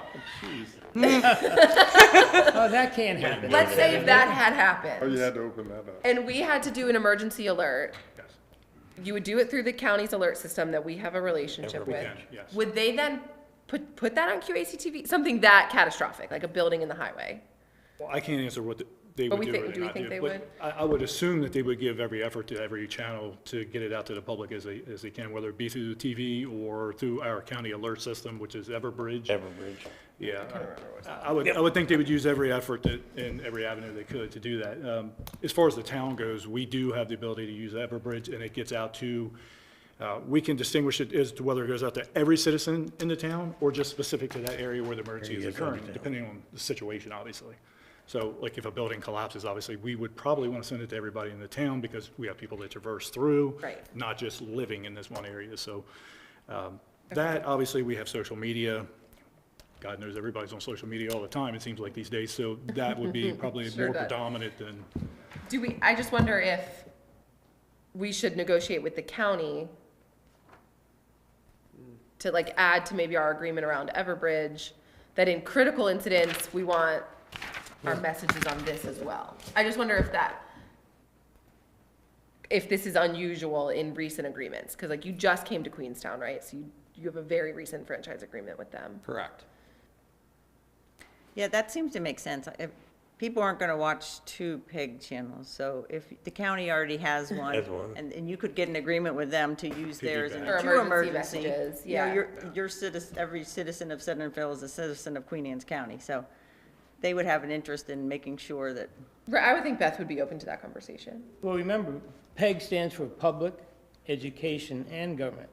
So it not only affects us, but say if Dr. Fern and Arts Council want to do something, one of our schools want to do something, all you have to do in a PEG station, and that, you can help me with the law or whatever, you just approach and say, look, here's a thumb drive, I'd like to put this on, it's checked by the county administrator that it's, suitable. It's public access TV. You can go up to, and QACTV can tell you, you can walk up now to QACTV and say, I would like this show to be put on. It's public access TV. That's countywide. Well, and we might not use it in 2025, but how about in 2030? Well, my we? point about the timing, Fred, was Yeah. I think maybe in 1995, we would have used it and not in 2025, and so very likely not in 2030. well, the other thing is, how many people are just sitting in front of their TV waiting for an emergency broadcast to come across? What do people typically have? How do they get that notification, like how to? Turn on To turn QACTV on, or to turn Centreville on that TV. channel. Well, That's I'm not- my- yeah. Well, what happens, all of a sudden, the word gets to them, doesn't matter how it gets to them, there's an emergency. Well, everyone would know, hey, one of the ways I can go is Channel 8. Sure. Flip a dial. It's just another avenue to get the information out there, but what does everybody have with them regardless of where they're at? They usually have a cell phone. I don't think Whether the it's next to their air- bed, I whether text it's Jeff. I do, you know that. Like, why are there sirens going by my house? What we find is it's typically one of the best routes to utilize, and which we already do. So, yes, TV is just is another route to use, but how many people is that going to affect when they need to? I'm to see it? fascinated by this just from an educational place. Like, I never really thought about how public access comes to be. But I don't know that we need to operate our own Centreville public No. access channel for emergencies. And I, think QACTV has been an excellent partner to us. The county public information officer is an excellent partner to us. I can't envision a time where there's a critical incident and the county says, well, we're not gonna tell anybody for you. I can't picture it. Man, if it ever came to that, that'd be wild. They've been an excellent allied partner. Even if I'm unavailable at that time to put a broadcast out, they will contact me and ask if they can put a broadcast out on our behalf, which is outstanding, so. Yeah. All right. Any other questions about the franchise agreement? Yes. I have a couple things, I don't know how, the analysis that was conducted, for Comcast, and I welcome Comcast coming in because I'm so disgusted with our current situation. Go ahead, say it. I'm embarrassed to say, I did the calculation today, we've spent, I shouldn't say this. How many, over $50,000 for cable service over the last 10 years, which is just That's math I'm never gonna do. ridiculous. But anyway, so I don't know how the services compare and the rates compare, but one of the questions I'd like, I'm sure they're competitive, but I don't know who did and conducted that research. One of the things that I do have a specific question about, because it relates to the general, the gross revenue. And what was included in that, because it's my understanding from this agreement that we'll get 5% of what that gross revenue is. But it was excluding, for some reason, it appears, Wi-Fi revenue or anything associated with that. And on my bill, that's $100 a month. And I didn't know why, if that's one of your services, why that would be excluded from the gross revenue. Because that could end up being significant revenue to the town, 5% of that over 10 years, 5 years. The franchise agreement with you is for cable TV service only. That is governed under the Federal Cable Act of 1984, which they haven't updated since before I was born. So you will not be providing Wi-Fi? Internet, high-speed internet will be a service we are providing. However, it is not included under this franchise agreement under federal law. Can that be modified? No, sir. Not in the gross revenue definition under the franchise agreement. So is this the same as the utility, whatever fee we charge? Public utility tax? Yes, that. Different than the public utilities tax? Yes. Okay, Yes. okay. Those are for utilities that Right. have actual Yes. Buildings in town, buildings in right? town, yeah. So this can only cover cable because it's to be compliant with the federal law? Yes. Right. That's a good question, though. That is a good question. Yeah, because, Because it's real revenue. Right, 'cause I don't even get Obviously, you're cable, gonna so. generate, but, but it's an important service everybody's gonna want. going. And why can't that be altered from the federal agreement? The federal law can absolutely change it. It will be a very long and tedious aspect because it's 40 years overdue. Well, they're not open right now. But. They're not changing anything, right?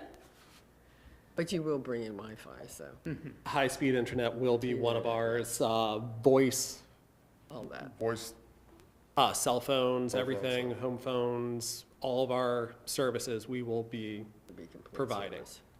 couple other real quick questions, and please excuse me. No, please ask your questions. Better to have more I consulted to the information. cable industry many years ago for many years, and worked with about 50 different cable systems around the country, so I've had some experience a little bit with that, including how the system, because you'd be building the distribution system once you came into town.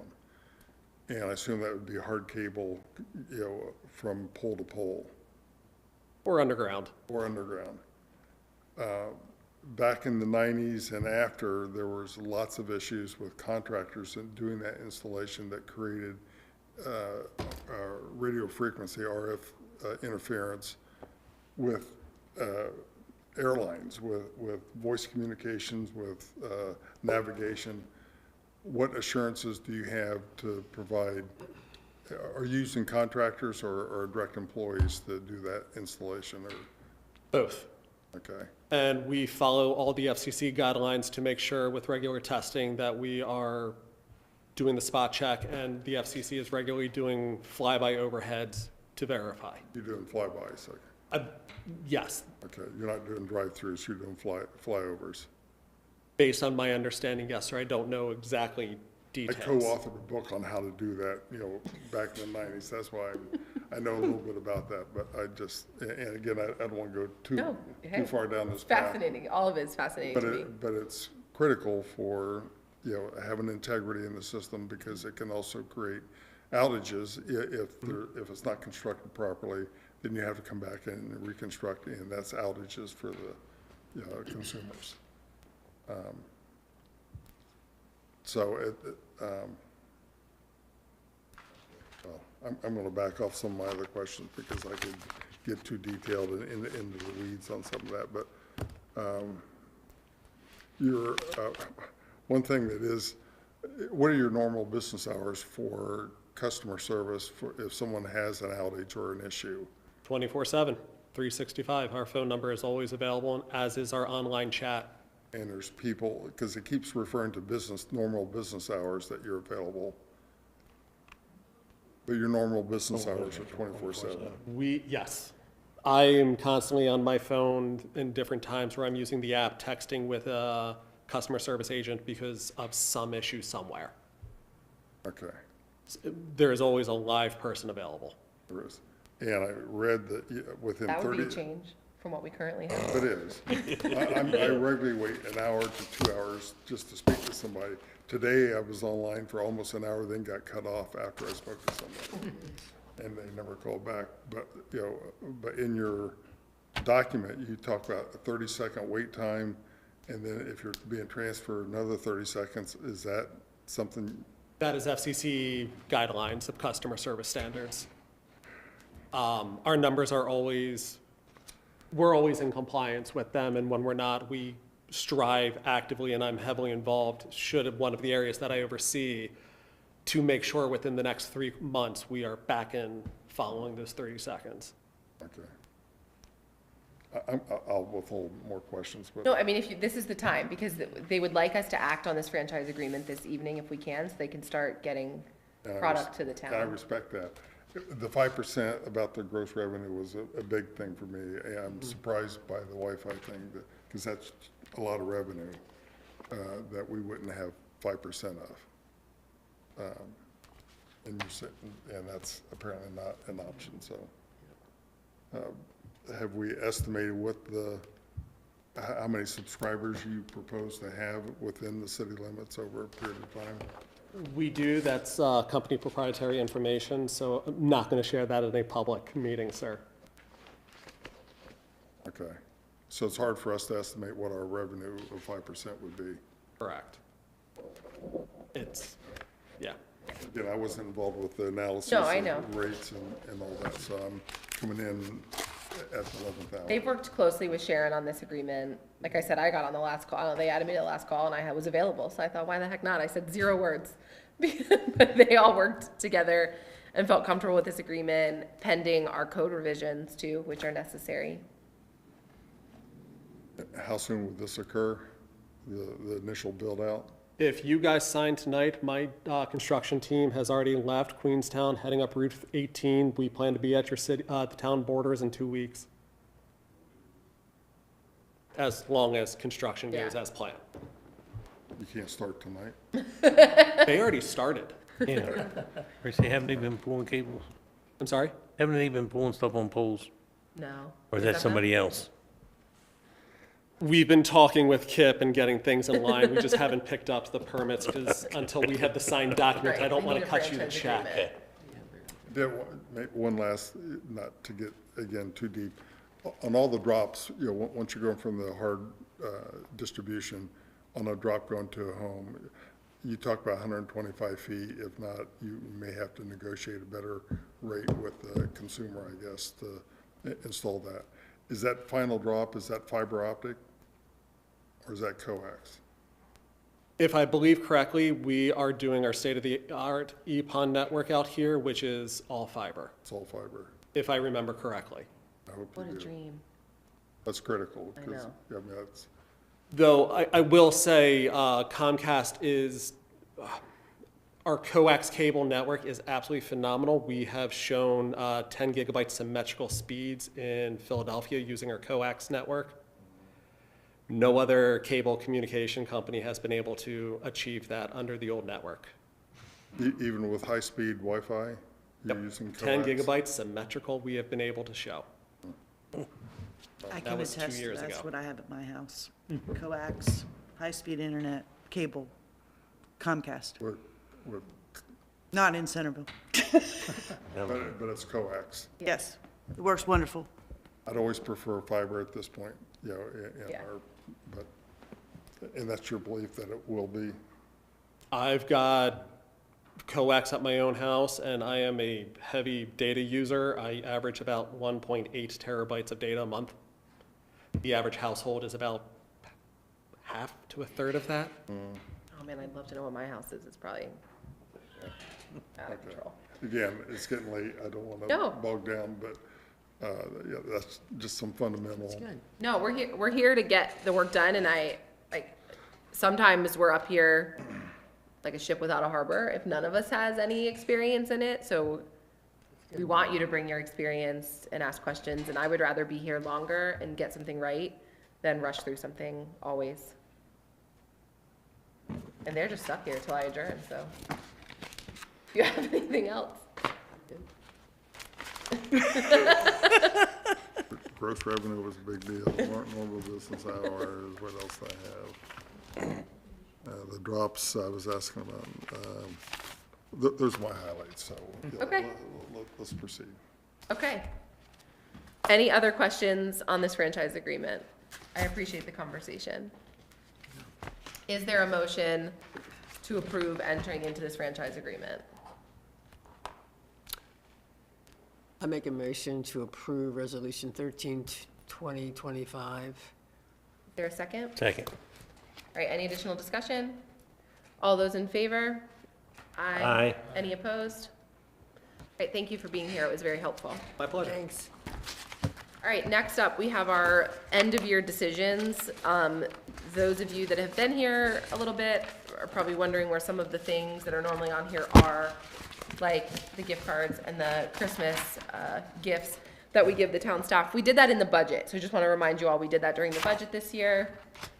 It was baked into the budget rather than it just being kind of like loosey-goosey until we got to here. We decided to, since it is a budget item, to do it during budget time, and we already approved those things.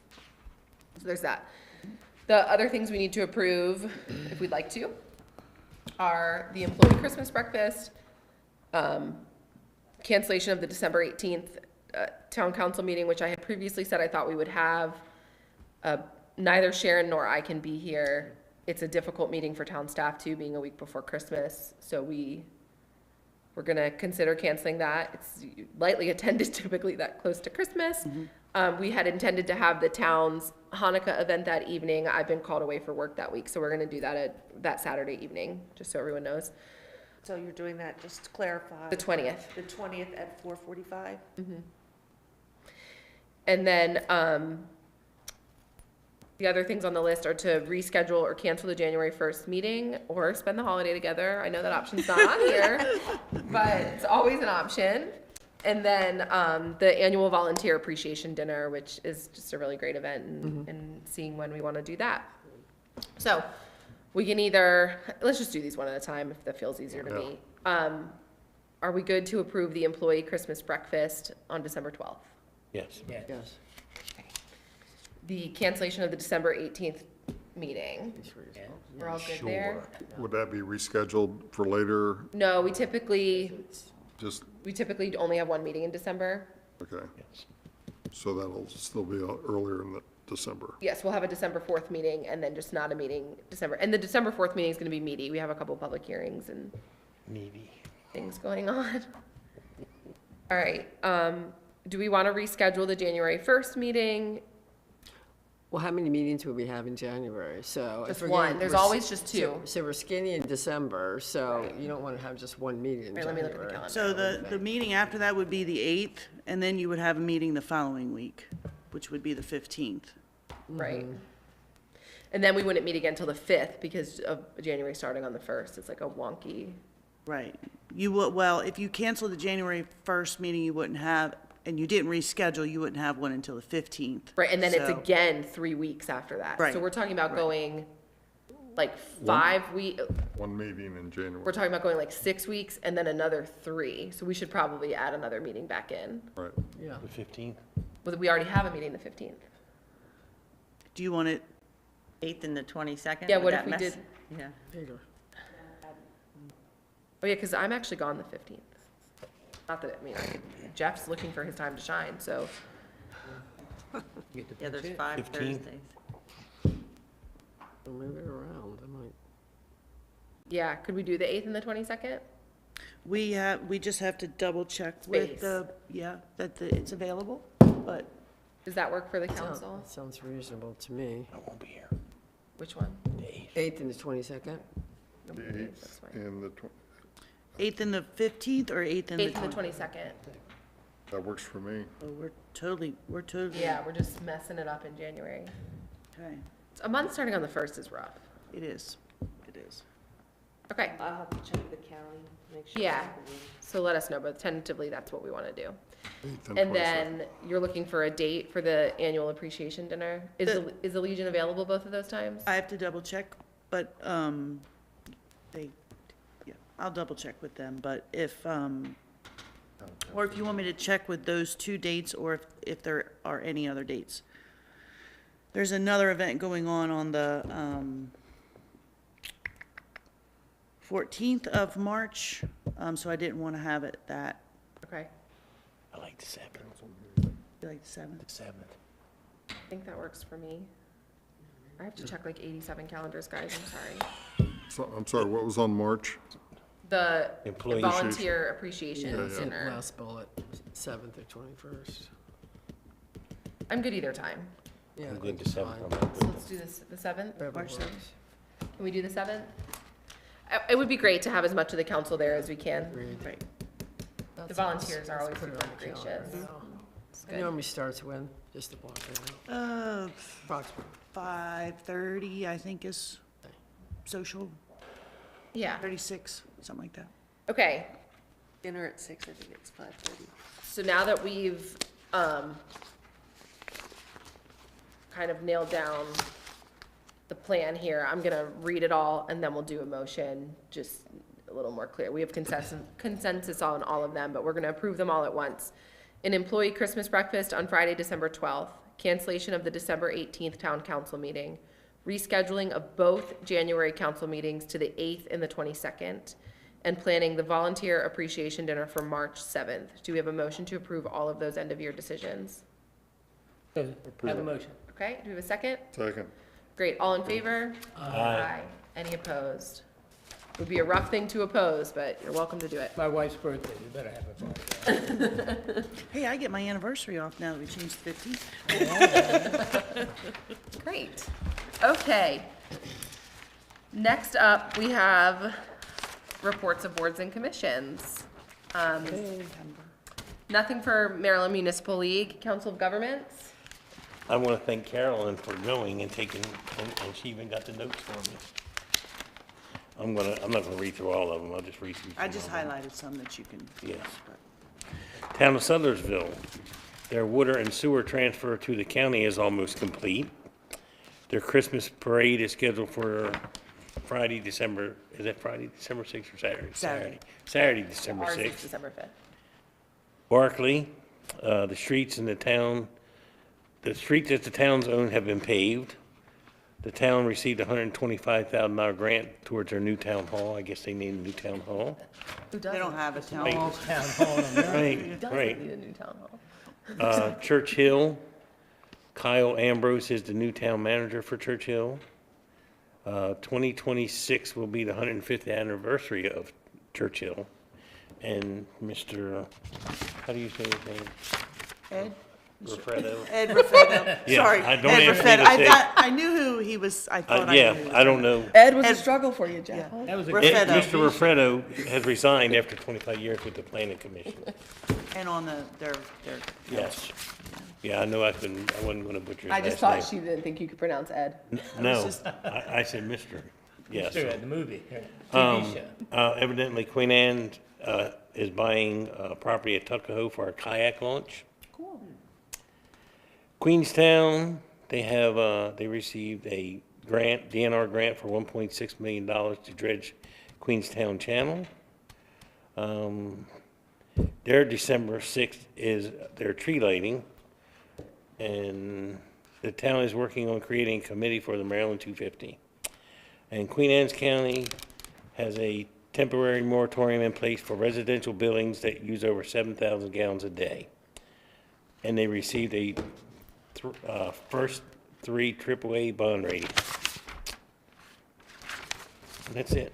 Awesome. And the next meeting is November 12th at 5:30. We're the host. And we're the right? host, and we'll be having it at the Wharf Building. I'm sad I can't be there, but Well, I know you are. people should go. I will be out of town. All right, economic development we are working on. Do you have anything you want to? Well, sure. I participated with the county doing a business walk of about 10 different businesses around the town. Just a couple of weeks ago, that was very helpful in getting introduced, to some of the business leaders. They appreciated it very much. I've met with a representative who's on the planning commission, but it's also out of Symphony Village, who's very interested in economic development. So I had a meeting with her last week. And I'm wanting to learn more about where we are with CETA, because I understand that's being resurrected. It's supposed to be a 7-member body. I don't know who, if anybody, is already assigned to that. Not yet. So I want to learn more about that. Yeah, work with Gay on that. I'll get you up to speed. Okay, I'm coming to you, girl. I Okay. got you. Yeah, I'm trying to immerse myself as much as I can. I've gotten the 100-page document from 2015 for economic development plan. I'm working my way through. I understand there's a lot of good data in that. Clearly, it's 10 years dated, but yeah, I'm working my way through that and want to proceed. Clearly, our wastewater and our opportunities for growth, bringing in significant employers, is somewhat constrained by what our growth opportunities are going to be, but I want to move forward with that. Awesome. We can go over that, and I'll have some updates later in my, Okay. but we can sit down anytime you want. Have your people call my people. Yeah, I'll reach out to you, give you some time, Okay, time available. okay, that'd be great. We can sit down and walk up through everything. Good, I'd appreciate that. Parks Advisory Board. Yes, Sandy and I went to the meeting Tuesday night, and I want you to know how much they appreciate Sandy, the whole committee, how much they appreciate Sandy, your efforts. You were terrific. And Sandy and I talked about a half an hour after the meeting, and we decided this would be her swan song, so she'll give you. Hey, Sounds good. So, yeah, I went there just in the transition. So, a few things. So as far as the deed for the state land, Carolyn and I had been talking, and I really appreciate her efforts and Sharon's, so we can bring this home, as far as to get the deed.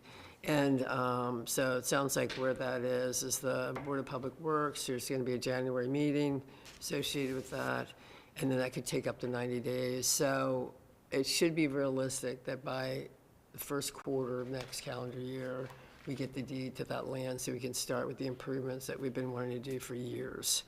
So again, thank you both in trying to kind of nail that down and move it forward. The town received final review and signature on the approval for the wharf plans. That relates to bids for electric, engineering, to include the parking lot and the band shell. So that'll go out next week, which is good. The trees that we had talked about as far as being planted by Shore River, that's to happen tomorrow. Yay. Those trees will be planted, so that's fantastic. And I think, Beyond that, I think there's just, I guess, Christmas, planning for Christmas, and the, I guess that will be, the Christmas tree lighting ceremony is December 2nd? Third, okay, 3rd, because that was like in there. I think those are the highlight. I think also Mike Whitehill, he's talking with Providence as it relates to the extension of the trail system to kind of know how that's going to happen when that occurs, to kind of, so things are tying together. So he's been in discussions with them. Awesome. So those are the main highlights. Thank you. Yeah. We look forward to you delivering the report next time, Councilmember McNeil. Can do. But Councilmember Huffer's been great as a Parks Advisory Board member, and I've heard from a couple of them how much they appreciated you. So, Planning Commission. Yeah, there was no meeting. It was, Okay, right. There's been no meeting since our last one, so. Okay. Nothing to report. Awesome. All right, reports of department heads. Town manager. I just real quick wanted to, on the COG with Queenstown's tree lighting, I want to give a shout out to our Public Works. They helped Queenstown obtain their tree and help them with putting it up. So that made me think of that. So Nice. I also participated in the Economic Development Week, the walk. We visited 8 businesses around town and gave them some promotional bags, and so it was a really cool experience to walk around and talk to all the businesses. I attended a kickoff meeting for the design phase of Belvedere and Tillman, which has started, so we're working with our engineers to get that together. The town had town staff had a meeting with staff from Senators Van Hollen and also Brooks' office and discussed the opportunity of more congressionally directed spending. We did get information that we could apply for more towards the wastewater treatment plant. So we plan on doing that when those open. We had a meeting with Secretary of MDE. I was there along with Council President Kaiser and Councilmember Huffer, as well as Kit Matthews. It was a good conversation, I think, we had that day. So, and then I am so honored. I am a member of the Y River Upper School Gala Committee. I love galas. I've never been to one, but I really want to go to one. Loves the concept of galas. So I'm excited. That is what's happening on March 14th, which is why we can't have the appreciation dinner that day. So more to come to the council on that later on. And then today I attended the kickoff meeting of the design phase of the wastewater treatment plant. So there were 18 of us in that meeting. There's experts at every level of that design, and we're in good hands. They've got things together pretty well. So that was an interesting meeting today. Awesome. Yeah, that's all I have. That's it? That's it. Okay. Chief of Police. Oh, I'm sorry. No, Yeah, and I'm like, what the heck? okay. She's not done. I'm not done. Peter, can you come up? I gotta introduce Peter. Oh, forgot you were ready. I forgot him already. Got him ready. So you can sit down. I know. So I wanted to introduce everyone. This is Peter Flint. He is our new zoning administrator. Welcome. For the town of Centreville. Yes. We're so excited. Yes, we are all very, very excited. Peter, if you just real quick, a quick background on. Sure. Quick background. I've been in Maryland since last August. I lived almost my entire adult life in Alaska. I spent 10 years in Fairbanks and 6 in Anchorage, and moved here with my wife in August 2024. My background is in land surveying and project management type stuff. I'm a professional land surveyor in Alaska, not in Maryland, but I do have that. That's where my kind of knowledge background is. He did a lot of work with subdivisions in Fairbanks, and Very cool. So he's quickly learning the code and has done a lot over the past 2 weeks. He's been with us. He went and actually had a site visit today with someone, and so yeah, he's doing great. Good. Well, Yeah. welcome. Welcome. Glad you're here. Yep, you're good. Thank you. Our meetings are not typically this long, but Yeah. maybe. We got a lot to do tonight. Well, he Yeah. hasn't been to a planning commission meeting yet. So. Oh, Lord. They would not even be through the minutes yet. Okay. Chief of Police. All right, as not to make this any longer than it needs to be. First off, welcome to the brand-new council persons, and congratulations again. In front of you, you should have the September 2025 department overview, and the reason why it's a little delayed is because we've had change in for October, Yeah, the second meeting in the October. second meeting. Yeah. About you guys. So what I'll do is I'll do the September overview for the department now, and then the next council meeting, we'll do the one for October, so get caught up to speed. This is no way to make this a wonderful presentation, as the numbers are what they are. What I'll do is I'll do a brief overview, and if you have any questions, I'll be more than happy to answer them. So for the month of September 2025, the Centreville Police Department had 139 motor vehicle warnings issued, 21 non-arrestable citations, 27 safety equipment repair orders, and 7 commercial motor vehicle inspections. Now with that, the automated speed enforcement cameras in the town issued out 49 speed limit violation citations on their own. Also in the month of September, the police department responded to approximately 660 type incidents. Those incidents would include 4 domestic assaults, 5 malicious destruction of property complaints, 8 canine scans, whether that be for buildings, vehicles, etc. 13 assist other agencies, and that could be anywhere from assisting them with a traffic stop, searching a prisoner, or just on a call for service.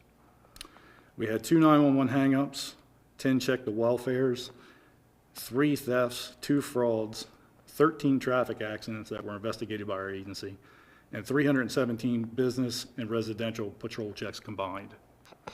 9 keep the peace calls for service. Now, the special assignments, this is not quite all of them, but the main ones that we would like to bring before the council is, we have a Lieutenant Charles Larimore. I don't know if you guys got the chance to meet him in our meeting, greet. So he is one of our many instructors for our agency, and what we do is we allow him to go down to the police training facility, and he is one of the only out of 8 to 10 instructors in the whole state of Maryland that teaches defensive tactics to law enforcement. So we allow them to utilize his services. So he'll go down once a month to train the new police cadets at the academy. So that happened in the month of September. It has also occurred in the month of October, and I'll talk about that during that period of time. We had 4 officers attend de-escalation training, which is a mandated training from the state of Maryland. Our whole entire agency will go through that training, but in the month of September, we had 4 attend that type of a training. We also had officers that attended the Ink or Die event in September, and as usual, it was an outstanding event, no incidents, as we didn't expect any. Wonderful turnout. The LGIT, which is Local Government Insurance Trust online training, is offered to our agency. It's hour-long courses that gives the officers credit towards their mandated hours of service. We had 4 officers do approximately 10 hours of training online to receive accreditation. METERS recertification. So METERS is the system that allows our agency to validate licenses, vehicle registrations, warrants, checks on people, things of that nature. So we had 4 officers that got METERS recertified. Now, our administrative assistant, Ms. Laura Anthony, is a METERS certified instructor, so we're very fortunate to have her on board on our staff so she can train us in-house, so we don't have to go to another allied agency for that. And of course, we had the fishing derby, that's last but not least. Now, our officers didn't actually fish, which they probably shouldn't. They should watch the professionals do it. But we had the honor and privilege of being a part of that and patrolling the area and being a part of the community while they were out there doing that. So, but that is the general summary of what occurred in September. So I'd be more than happy to answer any questions if you have any. I don't have a question, but I just wanted to say thank you for having a speed trailer out in the world. I was so excited to see that. That was going to be my October report. Okay. Well, guys, I saw a speed trailer in the world on a county road, but So, hey, since that has been brought up, so, it was on Taylor Mill. and I don't know if the newest of council members is aware, we had purchased 2 brand-new speed trailers at the beginning of 2025 from a company. They were delivered right around April of this year. Once we took delivery of them, we found parts that were supposed to be a part of the trailers, but they weren't included, so they weren't working as they were supposed to. We had some repairs that needed to be made to the screens, even though they were brand new. I guess in transport, there was some damage that occurred. So ultimately, in the month of October, we finally got the company to fix them as they should have been, and they're working properly at this point, I'm proud to say. And as Council President indicated, we have one that's deployed right now out on Taylor Mill Road in Symphony Village. We have a second that we didn't want to deploy until after Halloween, just for, Yeah, fair. we'll see. I don't know if that still goes on or not, but, we don't need mischief nights and speed trailers damaged, so. We plan on trying to deploy that on Chesterfield Avenue in the coming days, weather dependent, obviously. So we've had many requests for that on Chesterfield Avenue, and I'm sure Councilperson McNeil would approve. Thank you. Yeah, no problem. Great. So they Thank are- you for staying on that. Yes, no, they're up and running and they're ready to be deployed. So if there are issues in the town or citizens bring any type of issues to our attention, we'll be more than happy to deploy them in your areas. Now, that's not just for speed, it's also a variable message board. So if there are events in the town, we plan on deploying them. I know the state does it a lot of times on the outskirts, on the state roads, but we can deploy them in the town as well, given event indications, or if there's a problematic area with traffic that needs to be diverted, we can deploy them for that as well, so. Awesome. All right. Any questions for the chief? Yes, sir. Councilmember Fred number 2 and I just wanted to thank you for the time you spent with us earlier this week. Very Absolutely. informative, very impressive staff that you have, throughout. I know you're in a humble abode there and could use some expansion or a better facility, and maybe that's something we can address going forward. But really appreciate and very much respect how you're running the department, the training, the longevity you have with your staff, and just the overall feel that I've had, and I think we both have, with what you're doing, and have utmost respect. So I appreciate it. Thank you. I think Fred and I slept soundly that night. The most amazing figure, 660 incidents, 0 arrests. Is this the safest town in America, knock on wood, or are we just I lucky? mean, we're not complaining, are we? No, I'm not. I'm very No. delighted. Well, wait till next month, because I believe there's a few on that road. I knocked on wood for you, Chief.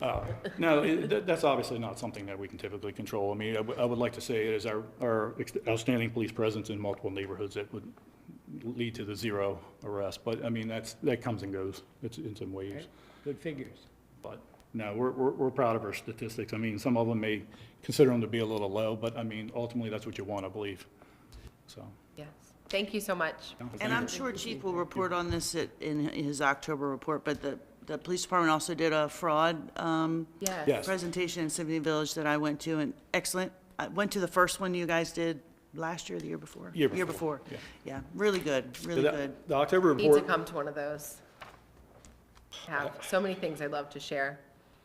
so in the October report, I'll have all the events that I listed before that we were attending in the Yeah. October report. I will say that I'm a stickler, and my expectations are high, I'll say that. And when they do a presentation out in public like that, especially for Centreville Village, it's one of our biggest critics. Oh, boy. It can be tough out there.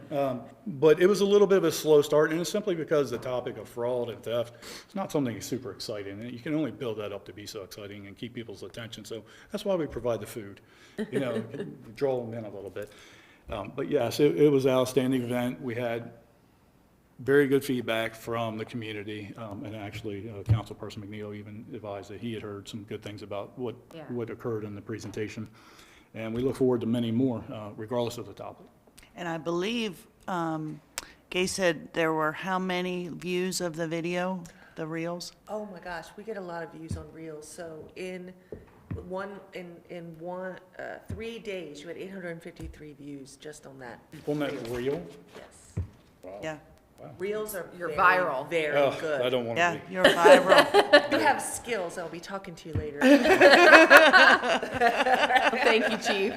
Thank you. Chief, you get that? Can I give you that? Your reach is better than mine. Thank you. Just throw it at him. All right, thank you. Town Attorney. I have nothing. It's her bedtime. She wants to go home. Director of Public Works. Amazing, guys. Town Clerk, all the things. I have a lot of things. And I will Yes, speak good fast stuff. because I have my own notes that I can type off of, so no one has to take notes for me. Just reiterating, Economic Development Week, we walked 1023. It was a great event. I wrote thank you cards on behalf of the town to them for doing all the legwork for us. We're going to piggyback off that in April to try to do a bigger event for our businesses. So we're going to start planning with the county for that one. On October 30th, I attended the META Fall Conference. It was building communities where people want to live and work. It was more county-based than our town-based, but I did gain a lot of perspective and 3 new books to read. One by Simon Spivak, The Infinite Game, Start With Why, and Leaders Eat Last. So I bought them. So if you want to read some with me, Fred, feel free. One of the things that they were training on to do, and our talk earlier, was how to attract businesses your town really wants, i.e. Trader Joe's, Chick-fil-A, things like that. And they gave you some tips and to reach out to me to how to do that. Never think small was what I left with. On the 5th of November, we met with Kristen Dawson and Kristen McPherson, Carolyn, myself, and Carol. And we went over the Booms Tracker, and the Booms Tracker is vacant buildings for your town. They're coming December 10th. On Awesome. December 10th, they're going to bring at least max 20 people, more like 14. They're going to canvass the Main Street in 7 pairs of 2, so we need 7 Of us. to be part of those pairs to help them. They're going to input the data on the buildings for us. They're Awesome. going to get trained prior to, most of them have been. We're going to meet at Wright's Chance in the meeting room in the morning to go over all of that, have lunch at Uno Mas, and then we're going to adjourn at Banjo Lane where we talk with some businesses and stop at the brewery at the end. So I Awesome. certainly hope you guys will join us for that, and that'll just get us set up for some other things. I'm hoping we can use the Cool. Yeah, Booms send us all the Tracker. details. Yeah, so I'm looking forward to that. On the 18th, the town has our monthly cleaning day where we input data. I'm doing a little field trip. We're gonna visit Tucker House and Wright's Chance, toward the event that's happening right now, the portraits of the American natives, and show them the new meeting space at Wright's Chance and the building and all the upgrades that they've done, and then they're gonna provide lunch. Very cool. So I'll be sending an invite out and who would like to attend so they know how many people to expect. December 3rd is our tree lighting. It's gonna be great this year. We're gonna have a craft activity for kids. Fun. So they can make an ornament. They I can take love it- that. They can take it home or put it on the tree. We're gonna have a 4-H club that's gonna have hot chocolate and baked goods, two choirs, and one Centreville Middle School. So they're gonna Love be out it. there as well. The Santa House will be up, and then Hammond Smith Lighting is doing the tree. 5th is our parade. Please get your applications in. Deadline is November 17th. I don't like getting them last minute, so if you could trickle them in between now and the 17th, that would be great. The 21st of December, the event at the Y River Upper School is a Revolutionary Path, Newark to Yorktown. That is the Mary Margaret Goodwin event where she is having Yorktown battle food, so don't go for food, go for the event. 'Cause I don't know what Yorktown battle food is, but it probably isn't what we would want to eat. There's admission to that is $25, and the Maryland 250 for the county is helping promote this, but we would promote it on our stuff as Awesome. well.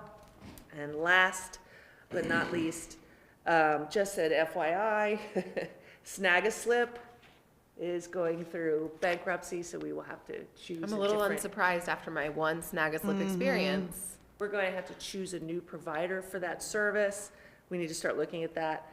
And Fred, December 4th, MML is having a State of the State at Governor Calvert House. Sandy, you're already registered for that event. That's from 8:30 to 12. I'd like to register you to attend, September 4th. if you're available. I'm pulling up my calendar as we speak. And our social media We now have almost 3,000 new people on it. We have 65,000 page views in the last 28 days and over 500 interactions that are either like or share. So we are gaining traction. We keep growing. We're not there yet, but we keep growing. It's great. Can you send me something about December 4th? Yep, I will email you I have to purchase it for you, and I'll email you the confirmation. Spend away. Yep. We have it in the budget. so- Okay, is that it? Oh, you're glad, yeah. Appreciate all you're doing, Gay. Can I just thank Gabe very quickly? She really appreciate you doing my briefing booklet for me. Sure. Thank you very much. It's very kind. No problem. Thank you. Yeah, Gay is awesome, and I'm so excited to hear about the enhancements to the tree lighting. I think it'll be really fun. I always love that night every year. Very excited. So, yeah, we just need a volunteer to help at the table for the craft with the kids, so anybody wants to do that. I wonder if the Arts Council would help. It's simple. There's no arts involved. Okay, you can talk to Allison about that if we need somebody. Okay. Council or Citizens Forum. Citizens are requested to keep their comments to 3 minutes. Are there any citizens that wish to address the council? Come on up. He's gonna bring you a microphone. He's coming as fast as he can. Okay.